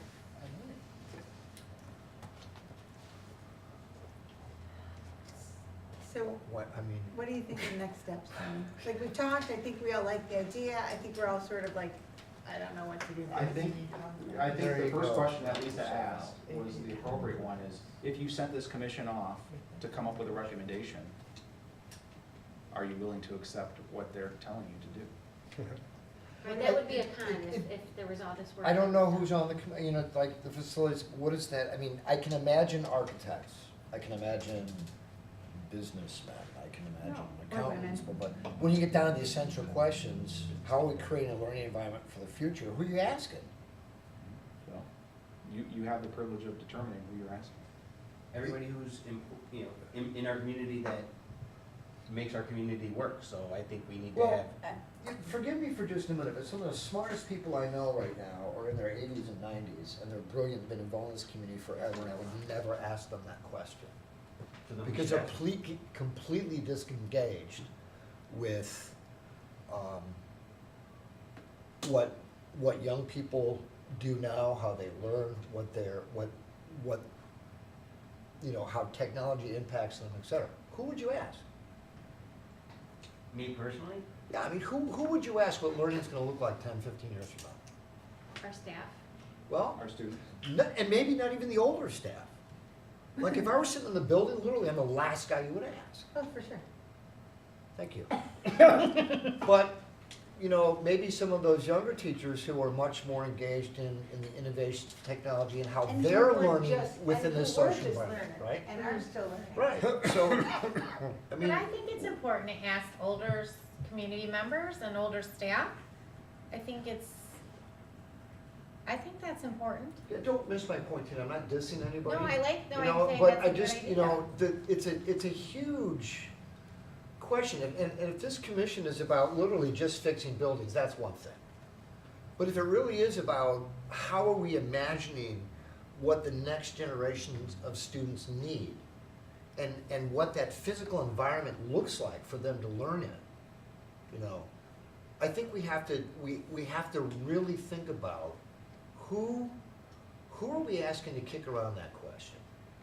I think that you're doing some of the work that is being done by our strategic plan, and that we need to provide the facilities that are able to be adaptable to accomplish that plan, but not necessarily build specific spaces that do a very specific thing. Instead, we need to build flexible spaces that can accomplish what we can't foresee. Well, I think John's talking about the composition of Of the- commission, right. commission committee. Right, I mean, so, what we are coming down to, so I think we brainstorm a list of everybody we would like to see on that commission, And then we can start putting those individuals together, and once we have the demographic, we can see if there's anybody that's missing. So you're talking like generic and specific potentially, like I know John Smith would be great because of blah, blah, blah, but we could also say, no, I'd really like a small business owner or an I think a industrial business owner. persona exercise is probably more than specific people in the community. A persona exercise where we're saying we would like a 26-year-old educator in our district, and then, you know, fill those What lots does of that come community. in? A persona exercise? Yeah. I've not heard that, but I It's like marketing. it. It's marketing. I like it. Yeah, I don't know how, like I said, I don't know how some of the people were chosen or how it came out. In my understanding was, it was asked just throughout the community and who people I came, think, and that was it. And we had people that were negative about this in our committee for certain reasons. So, I mean, I'm all for that too. I mean, I don't wanna just say I want that person or that person or that person. I would be against that. hold on one second. Sue, were you trying to say something? I saw a hand and then I saw it go away. What were you trying to say? Tony asked a very important question. When this commission brings a recommendation to this board, what are we gonna say? So when they recommend that we spend $8 million, whatever, to fix a school, what are you gonna say, John? Are you asking me? No. Gaspar. It depends. I But- don't, You're gonna say I no. could say no, I could say yes, But I'm just or I saying. could say I go mean, back to the drawing board. But I think Lisa also brought up parameters. If we But I'm know just saying- that there's limits. At this point, okay, what happens when they say we need $50,000 for an engineer? We're not gonna spend that money right now. No, but I think this is a long-term, like, this goes lockstep with that long-term, you know, plan. I get it, it's a wonderful exercise, it's great. Well, I think it's We're still necessary sitting as here, well, though. it is, but I just don't see this board approving all this expenditure at this point in time when we don't even know that we're Yeah. getting our state aid. We don't know what the funding formula is gonna be for next year. Well, and I I mean, guess, we keep hearing this, we've been talking about this for years and years, like, the last few years, we don't know when we're gonna get our next payment. It just does not seem, Well, then maybe the I parameters- totally maybe get the that it's a parameters great for the On idea. your commission part, is Sue, not I about would the- agree with you. yeah. right, I'm not one to spend money on a facilitator right now or anything like that. Right. I think we have to be, I mean, if in we- all honesty, I think we have to be a little bit more precise in what we want this commission to be looking at, instead of more I broad. don't think right now the time to talk about is So- John Smith need to be on the committee. I think it's more important about some of the parameters and, I mean, May I just don't. may I interject, and maybe I understand what this is for differently than you do. Because the big questions are the big questions which don't really, it's not about money, it's about where is it going. Yeah, As an example, and I get that. I don't think anyone 10 years ago could have predicted, or 15 years ago, that our LRCs would be effectively obsolete. And I'm a guy who loves books, I've always got one with me, you know. I'm having this conversation with school librarians, not from our district, but a bit ago, a week or two. I'm asking the question, what do we need school libraries for? And they didn't have an answer, you know? And that's one of those things that 10 years ago, I would have, of course we need school libraries. But this is I mean, to me, this is the kind of thing that a facilities commission would ask. Why do we have what we have? Why do we need what we need, you know? And it's not immediately about money, is it? Maybe it's just to No, I would say no, it's not immediately about money. to but kick the we need ball a- around. We need a kind of a plan, we need kind of a facilities vision, so to speak, so that when we're making decisions in the short term, we're making them in line with that I plan, get we're that, not and taking us that's down. why we have the that- whole plan at the high school, the athletic plan and everything Right. like that. That would be a similar model that we would Right. want to apply here. And I get that. And I mean, help me out here, Chris, but when we're sitting there having these conversations about whether or not we're gonna replace the roof at Louise White, That's what I was gonna say in response to what Sue said, is I understand that there is a reluctance to spend money which could be viewed as optional at a time when our budgets are tight. The problem is making no decision or saying no is still making a decision, and it has consequences. and still spend And money. right now, we are in a situation where we have some really expensive projects coming up which if we do them without having a long-term plan, we may be throwing money away, Right. literally. Right. I So get that. I that, totally- and that's why I think we need I to, totally, And that's And- why I and- trust me, think. I yeah. see the forest for the trees. and going to. I just don't want, Right, and I understand, so let me finish my thought. And going forward, I think that's why with the facility commission and starting off with an assessment of where we are not setting ourselves up as a board in a position where they're gonna come back and say, this is our recommendation, and we either have to tell the community, no, we don't take your recommendation, or yes, we do, which may put us in a financial bind. Instead, we're just getting a view of where we're at right now from a source that has a whole community view and is not from within our system. And I think that is extremely important for us to have, both for community health and district health. So while I understand that we are not in a situation where we may not want to spend the money, I think that that money spent in planning is going to save us a bunch in long term, because we will not be spending money frivolously. We will have a plan as to where we are going and We why are we are already doing that. spending money, No, we have a whole Chris, list of things. Chris, what you're talking about is where we're at. Okay, we, internally here, don't we have the staff to be able to tell us exactly what the condition of our facilities are like?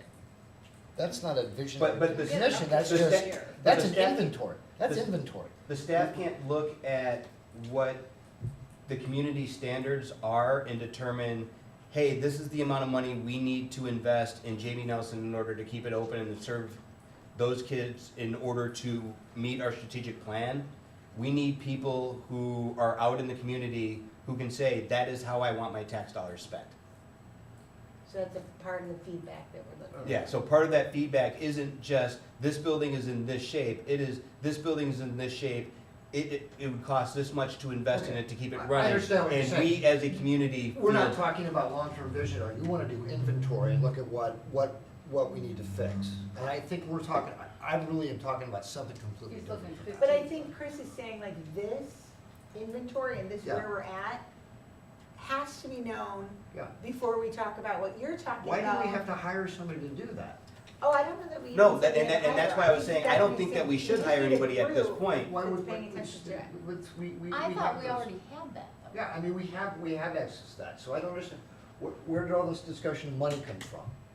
Where did the Well, expense because come into one of this? the Putting some questions community was- people together and talking about what we wanna do in the future, where's the money involved? Well, one of the last things says, I mean, one of the things, a question for the board is what is expenses the board willing to authorize related to this commission? Example, facilitators, professionals, so I think that's, it kind of I trickled think we into don't, that. I think we don't wanna forget that decisions we make could have financial impacts. We don't wanna walk away and go, well, wait, I didn't think we were talking about money, when really it all builds together. We make decisions, we're already spending money. But the question is, are we willing to divert some to make some decisions so that the money we're spending? Okay. I Then I respectfully ask that we go back to the basic question. Do we believe as a board that we need a facilities commission going forward? Yes, no, up or down, yes, do we, I don't know. Yes, no? We need somebody to provide direction for our long-term capital, our capital, all of our capital improvements. Vision, a Yeah. vision for capital Yeah, projects. and we need somebody to provide that information. Now, the board can, I think the board could sit down and do it. I think it's gonna take a lot more of our time. But I also think that limits, that a yes what you or were no? saying, I think that limits. I think Chris has been an advocate for outside voice because we think it's a bigger issue than just the summit. Okay. So I think you are definitely in favor of a commission, correct? Yeah, I personally am, because I think that gives our whole community an opportunity to decide what direction our community is going directly and how it relates to how our tax dollars are spent on buildings and facilities. And Jen, you often say that you really value the democratic process. Yeah. And I think sometimes in a school district, it's hard to bring democratic process in because you have to really be knowledgeable about some of these questions we were talking about. But I Right. think this is a perfect opportunity Right. to bring that democratic process Sure. in because So you would favor Oh, a for commission? sure. And Chris, I'm hearing yes from you? Yes. Sue, are you on board? I'm fine with it if Okay. it gets more voice and stuff. I just Tina? am Yeah. unsure about the. Bob? I think just a John, you're simple- John? It's not anything set in stone, it's a Yeah. first step. I know, I mean, I'm willing for the commission, but I think it needs to be more specific. Well, that's why I was also Okay. like, next steps, what are we doing next? I mean, really, to me, this is too broad, Okay, Well, and I to mean, the even facilities, start. the facilities commissions in the past have done something very specific, and I think that's what might be a little confusing, because we're looking not at something very specific, but as something more a broad picture of all of our facilities, not just one Right. particularly. So when we've hired, when we've had facilities commissions, they've had one goal, and that's fix this. Now, we're looking to put together a facilities commission to say, fix, 8 buildings. give us a strategic long-term plan, So that's what we're it's- asking. But we're agreed, I think unanimously on board that, yes, But let's do it. that buildings. that, Tina, I would say yes, because you're looking at just one thing, even though it's with all the buildings.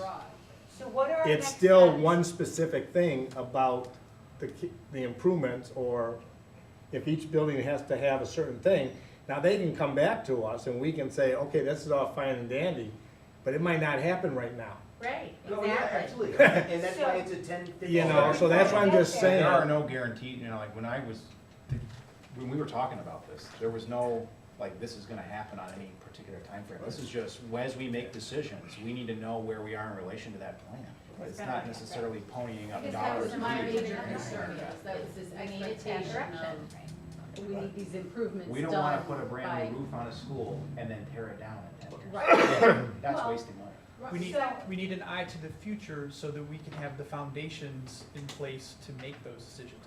If we can define for ourselves what that classroom looks like 20 years from now, then we can be making steps in that direction. Doesn't Right. necessarily mean we're spending money on that now, but we can be making decisions with that vision in mind. Or money we were already going to spend is being spent with that in mind. So what are next steps? What do we need to decide? What direction do you need from us?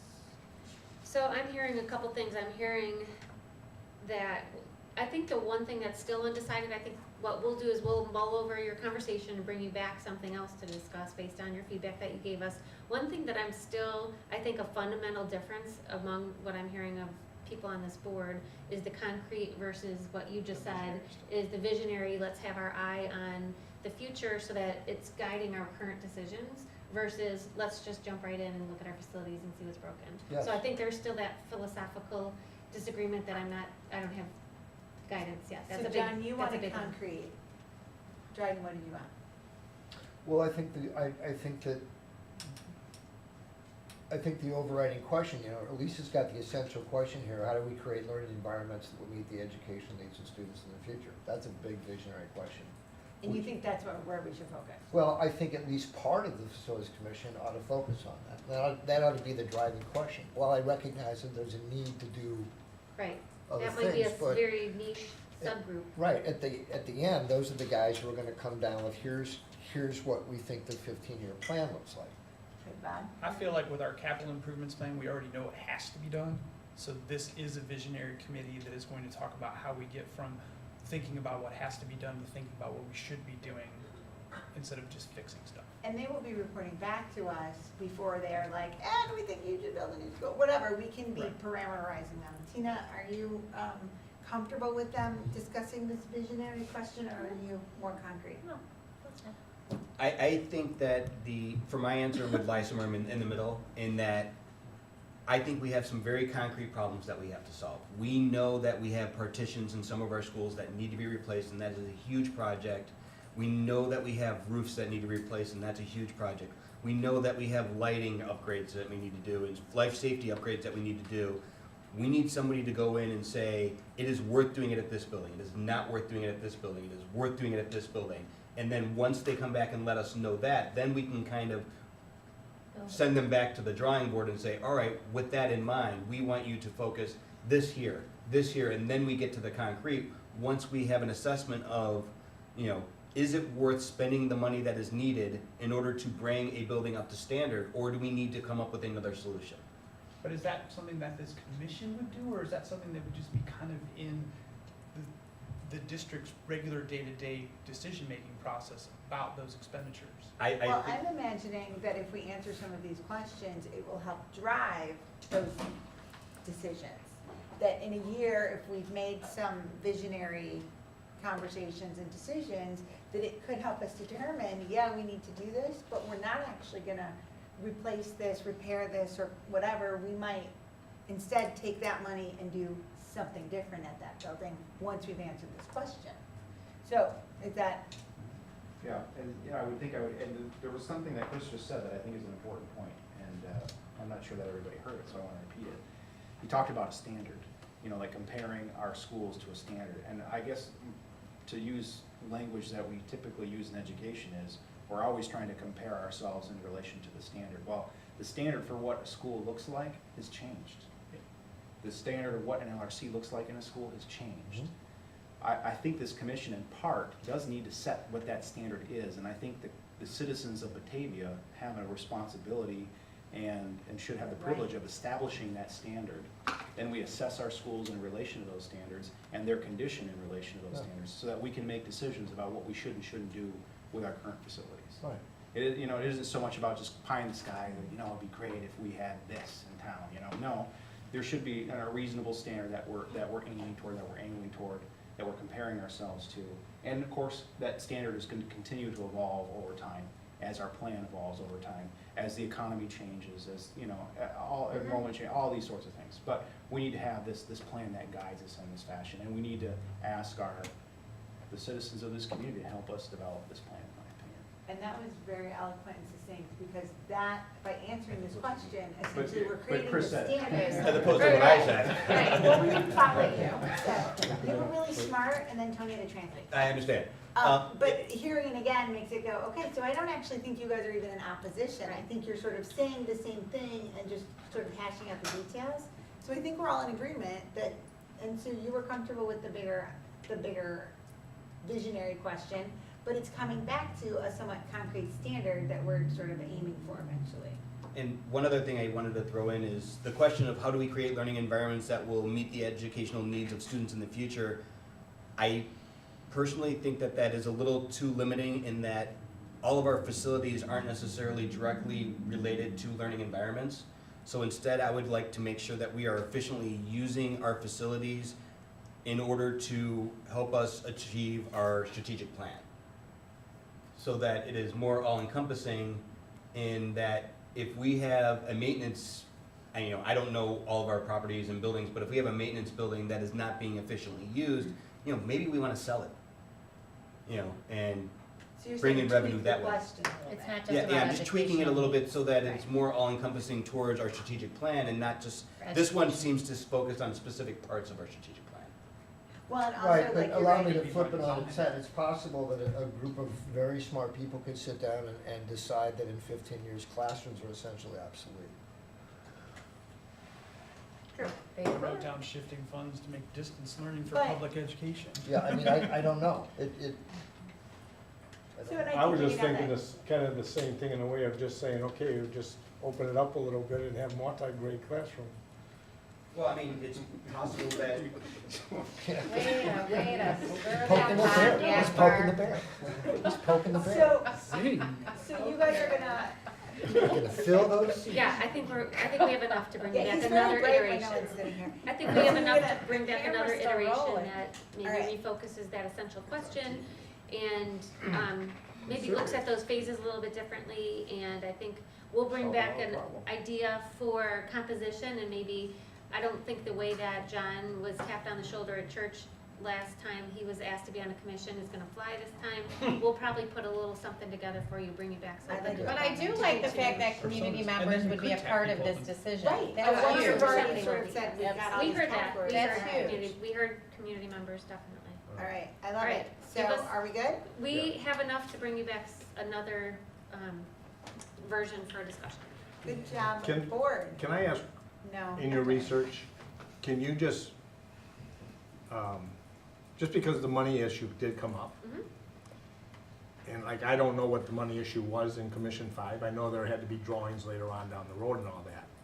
But I was just curious, is there anywhere in any of those books, from going way back to the beginning one to number 5, what each one might have cost in just, the commission. just to see, to give us an idea Sure. what we might be looking at. So, Yeah, Alright. solid. Got it. Nice. All right, are we good to move past report? Yeah, we have one Everybody action ready item. for some Yes. action? That was Math plenty of action curriculum. Oh, my goodness. You have, Get you have a excited She's report all excited, it's me. Oh, that's what I was saying. provided by the math leadership team. I love it. That you had since last week, and there are a couple of links in there that I'm going to refer to. I'm going to actually take a step back from the actual math curriculum that we're going to talk about tonight, and I'm asking for your approval tonight to talk a little bit about some foundational pieces, because this won't be the last curriculum that this board sees, and me asking for approval for that. So how our structure works is that we have a curriculum assessment advisory council, which is comprised of teachers and administrators at the building level, as well as a board member, myself and the director of curriculum. And we meet monthly to set direction for curriculum, instruction, and assessment issues for the entire district. So it's a very inclusive, collaborative process. Most of the team has been together for the past 5 years. People reapplied to be on this, and has been a pretty stable group. We tackle big picture issues related to the curriculum. We don't actually write any curriculum. What we do is we have subject area leadership teams. So in this case, we commission and we charter a math leadership team. We decide as a group on the composition of that, how many teachers, from what levels, and we give them annually, basically a to-do list for that year, based on their progress. We also hear reports from them, at least annually, and get reports, status reports about their work, pretty frequently. Each of us on CAC is a liaison to one of these groups, so there's connections between kind of that district level group and then these subject-specific groups. The subject-specific group that we're talking about tonight was our first one. We've made a lot of mistakes with it and learned a lot, but math was the area that we wanted to start to tackle first. And it's been kind of a long journey, as you could see in the narrative that they provided for you. They really have grappled with some big issues around mathematics in terms of our structures that were sometimes holding kids back, in terms of our offerings, which were sometimes very limited for our students. And they really have looked at what's best practice out there and how can we do this. We had a very textbook-driven curriculum with everyday mathematics for a very long period of time in this district. And there is no textbook that does exactly what the standards in the state of Illinois for mathematics ask us to do. There are some that get close, but there are not very many of those that even get close to what the standards ask us to do in mathematics. So we really upset the apple cart in terms of math instruction within the district, because we were going around everyday math, and we basically made that defunct in a very short period of time. We actually were helped by the state of Illinois in this case, but we've not used them for any other subject area. But the math frameworks that came out have really guided our curriculum work, and we thought they were of high quality. So they became a basis for what we've done in our district. You can see kind of a grid which shows the different units of instruction and what we aimed for in terms of developing our curriculum. Through this process, what we came to quickly realize in our conversations with many staff members is that when we say the word curriculum, we don't have the same definition of that at all. So I'd be talking to a teacher and they'd be like, I don't have a math curriculum. And I would point to it on the table for what I thought the curriculum was, but they were talking about something completely different. So at your table, I have a document that we're using and sharing and promulgating throughout the district, is to have some common definitions about the important work of teaching and learning within our district. And you can see from that, crude diagram, it starts with the standards. And when teachers have clarity about the standards, like actual clarity, there is great power in that. When we know what we're aiming after, there is huge power and benefit to our kids. But we often skip over that step, and we did that with mathematics, and we've gone back to help fix some of those things. Because if a teacher in two separate classrooms, they don't have the same concept about what they're aiming after, it's no surprise that you're gonna get two different results. So we've done a lot of work as a district to go back to what do the standards actually mean and to develop some common understanding of those. It's from those that we set priorities, and we usually put things into three different buckets: what's essential, what's important, and what's nice to know. Because even though our new standards are pared down, there's far too much in them. So we put them in those three buckets and we build our curriculum around really the first two. What's essential, that every kid in 8th grade knows this concept, and what's important. The nice to know, we put in there for enrichment purposes. It's in there for teachers to grab if they have a group of students who are ready for that, but it's not a priority for the district. We're still getting better at that process of identifying those three buckets, because it's hard to say that something's nice to know. Everything seems to be important to somebody. So we've had to make some decisions about that that have not been met with the greatest of consensus. So they have gone through that process of really building a curriculum, and the curriculum for us boils down to an instructional unit. It's not a lesson plan, it's not a textbook, it's not an article, it's not an what we would call instructional resources. And because we were a very textbook heavy district, where textbooks drove the curriculum, that was the curriculum, those two things over time became synonymous. We really tried to pull those apart and really build what our community values and what our teachers know that our kids need, and then find resources that supplement that. And that's a very uncomfortable process, and it has been a real struggle for us over the last several years, is to peel those two things apart. But we see it as the best thing for kids, because locally we should be able to define what's essential and important for our kids here in Batavia, rather than a textbook company doing that, and they usually do it for the state of Texas, Yes.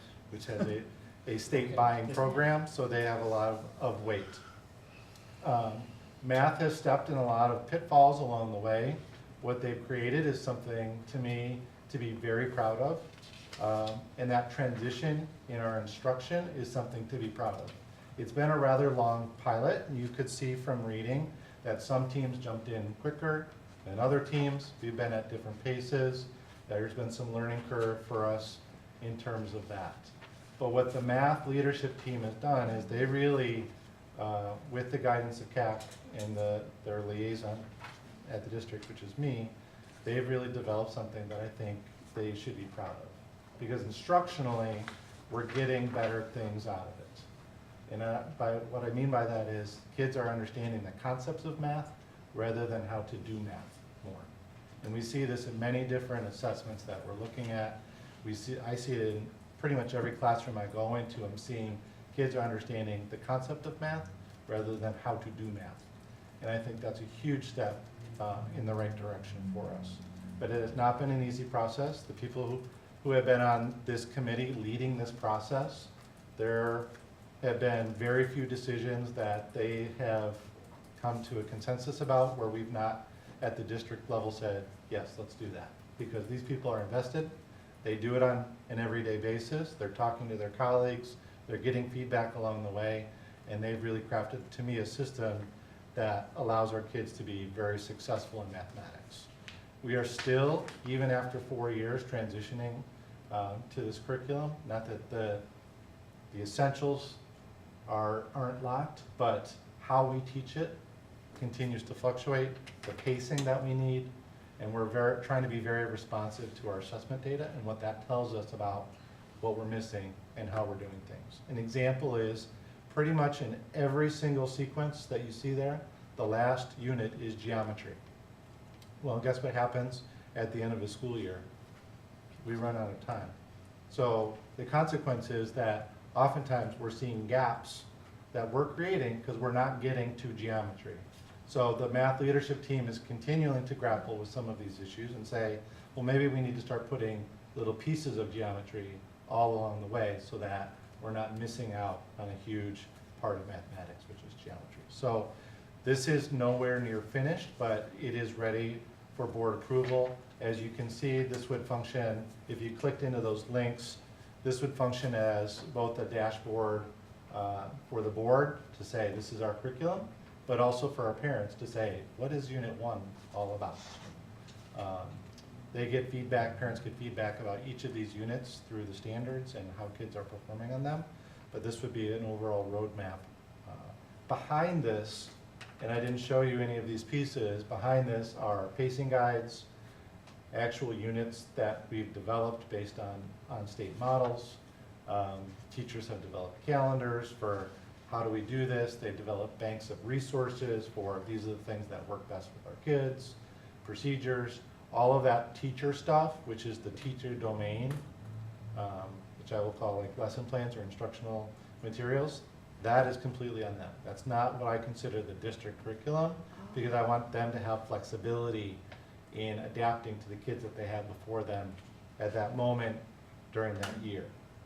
So that's how we built the curriculum, and I wanted to take you back before asking for your approval on the math curriculum, but it should be laid out there in terms of some of the basics that the board would need to know and that the community needs to be aware of around our math units.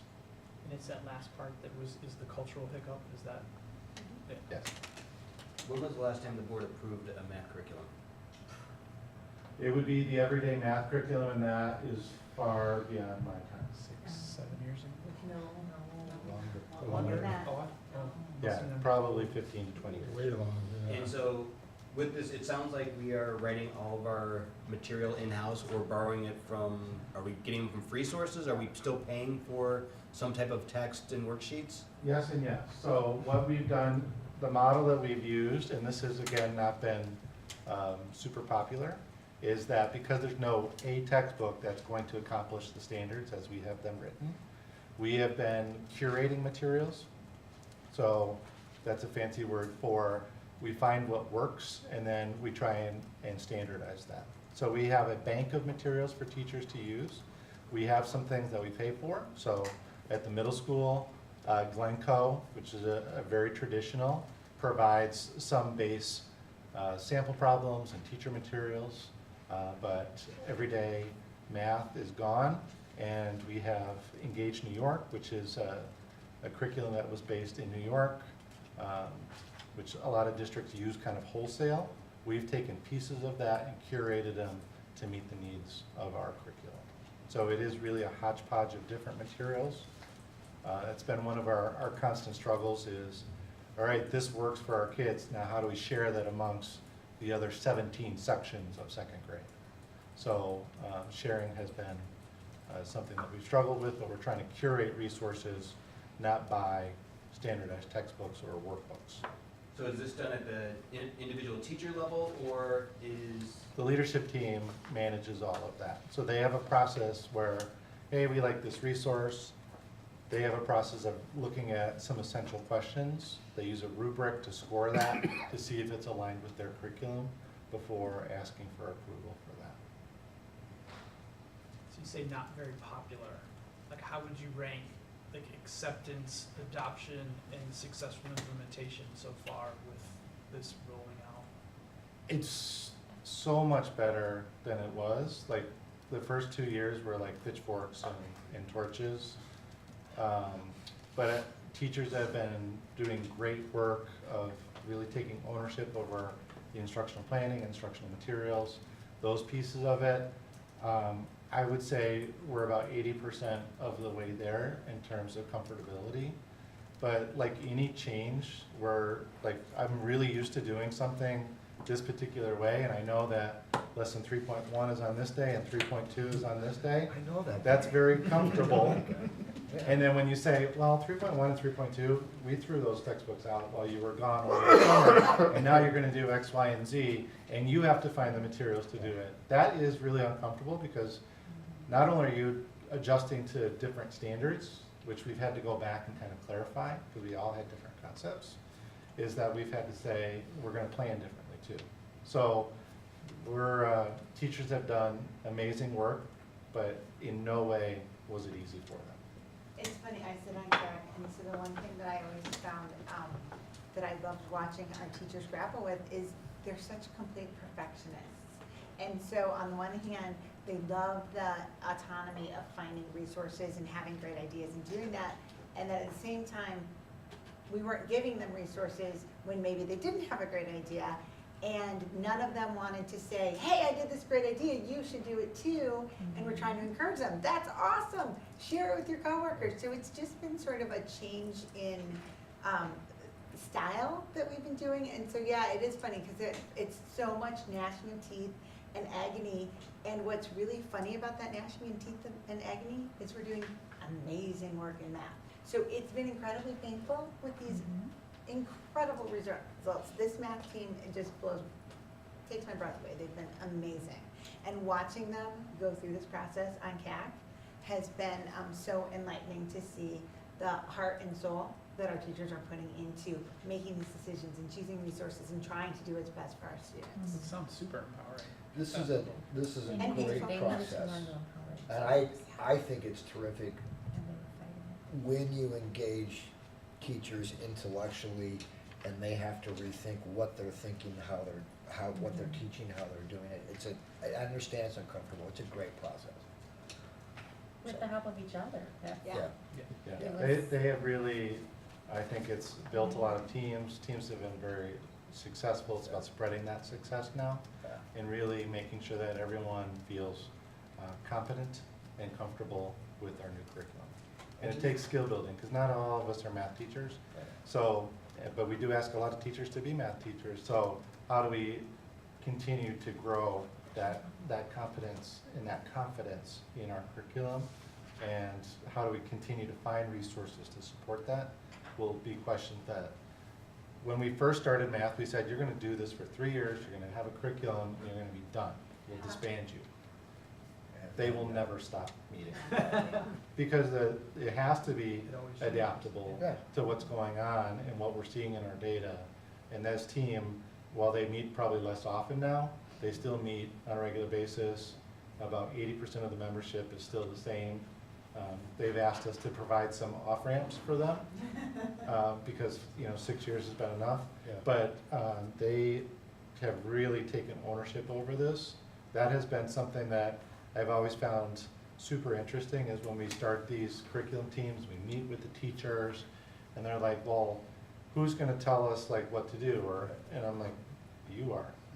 And that sense of ownership just doesn't exist. Right. And we've really seen teachers take on a leadership role in this whole process because my goal is to never write one word of curriculum because I don't have to teach it.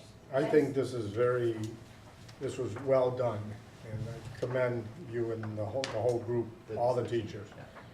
Because when I looked at this, one of the things, when I was talking to Lisa about, one of the things I was impressed about was the number of people involved with this. And it's just not one or two people making a decision. And the other thing is, yes, it took time, because I remember when I first got on the board, the math thing was the big stumbling block that everybody was complaining about at the time. And just, to do something right might take a little longer than doing it really quick. And so I hope that's the same process later on. And then after I digested this, I went to my living room and looked at my crystal ball and said, what do you think? And that crystal ball said it was well done work too. Would that be And the that's- crystal ball that teaches math? That's my own crystal ball, so that's a kudos to everyone in this district for the hard work and for doing this the right way instead of just pushing it together. And I know some areas it's a little difficult than others, but I hope every process takes its time and saying we're not going to be on a time limit to do it. Let's just do it right and get it done right. So They are. Congratulations. Next year, was definitely a part of that. you will see each discipline coming to us, Yeah. and math was kind enough to grapple with some of these things, so then other teams got to learn Yes. from some of Math those step technical in growth every areas. pitfall imaginable. Yeah. And next month you will see ELA curriculum. They were the beneficiaries of a lot of math's mishaps. But It was a we much can smoother take, process. A ton of pride and a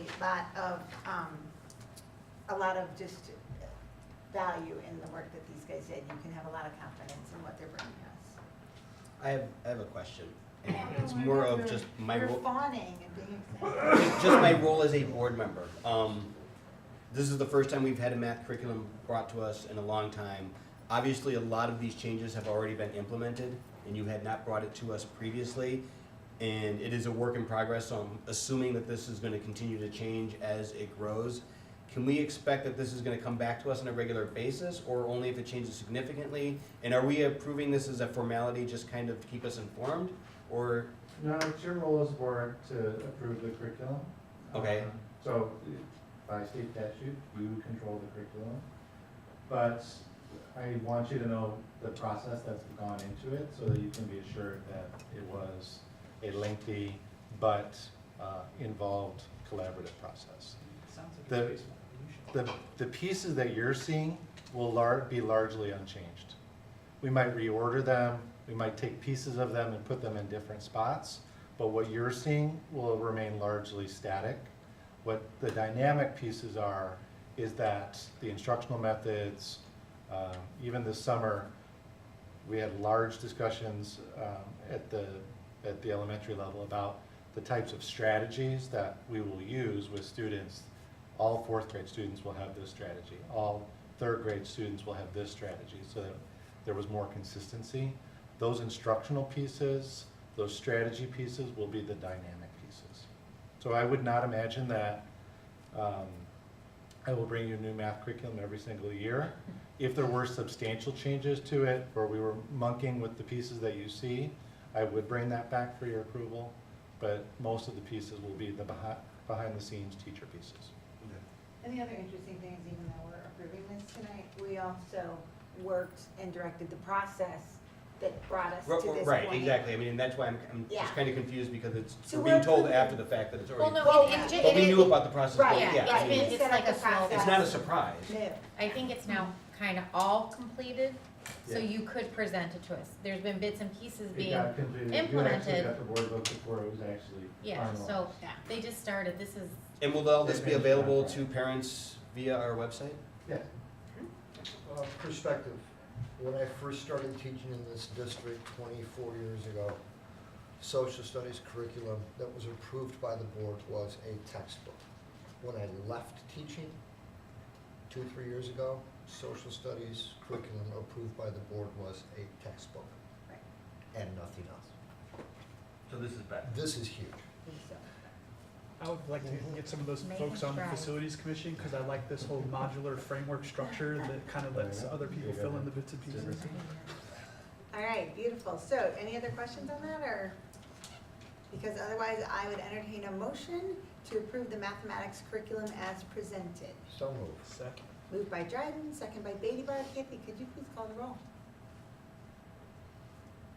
Drayton, Yes. Gaspar, Yes. Locke, yes. Love, Yes. Baby Bart, Yes.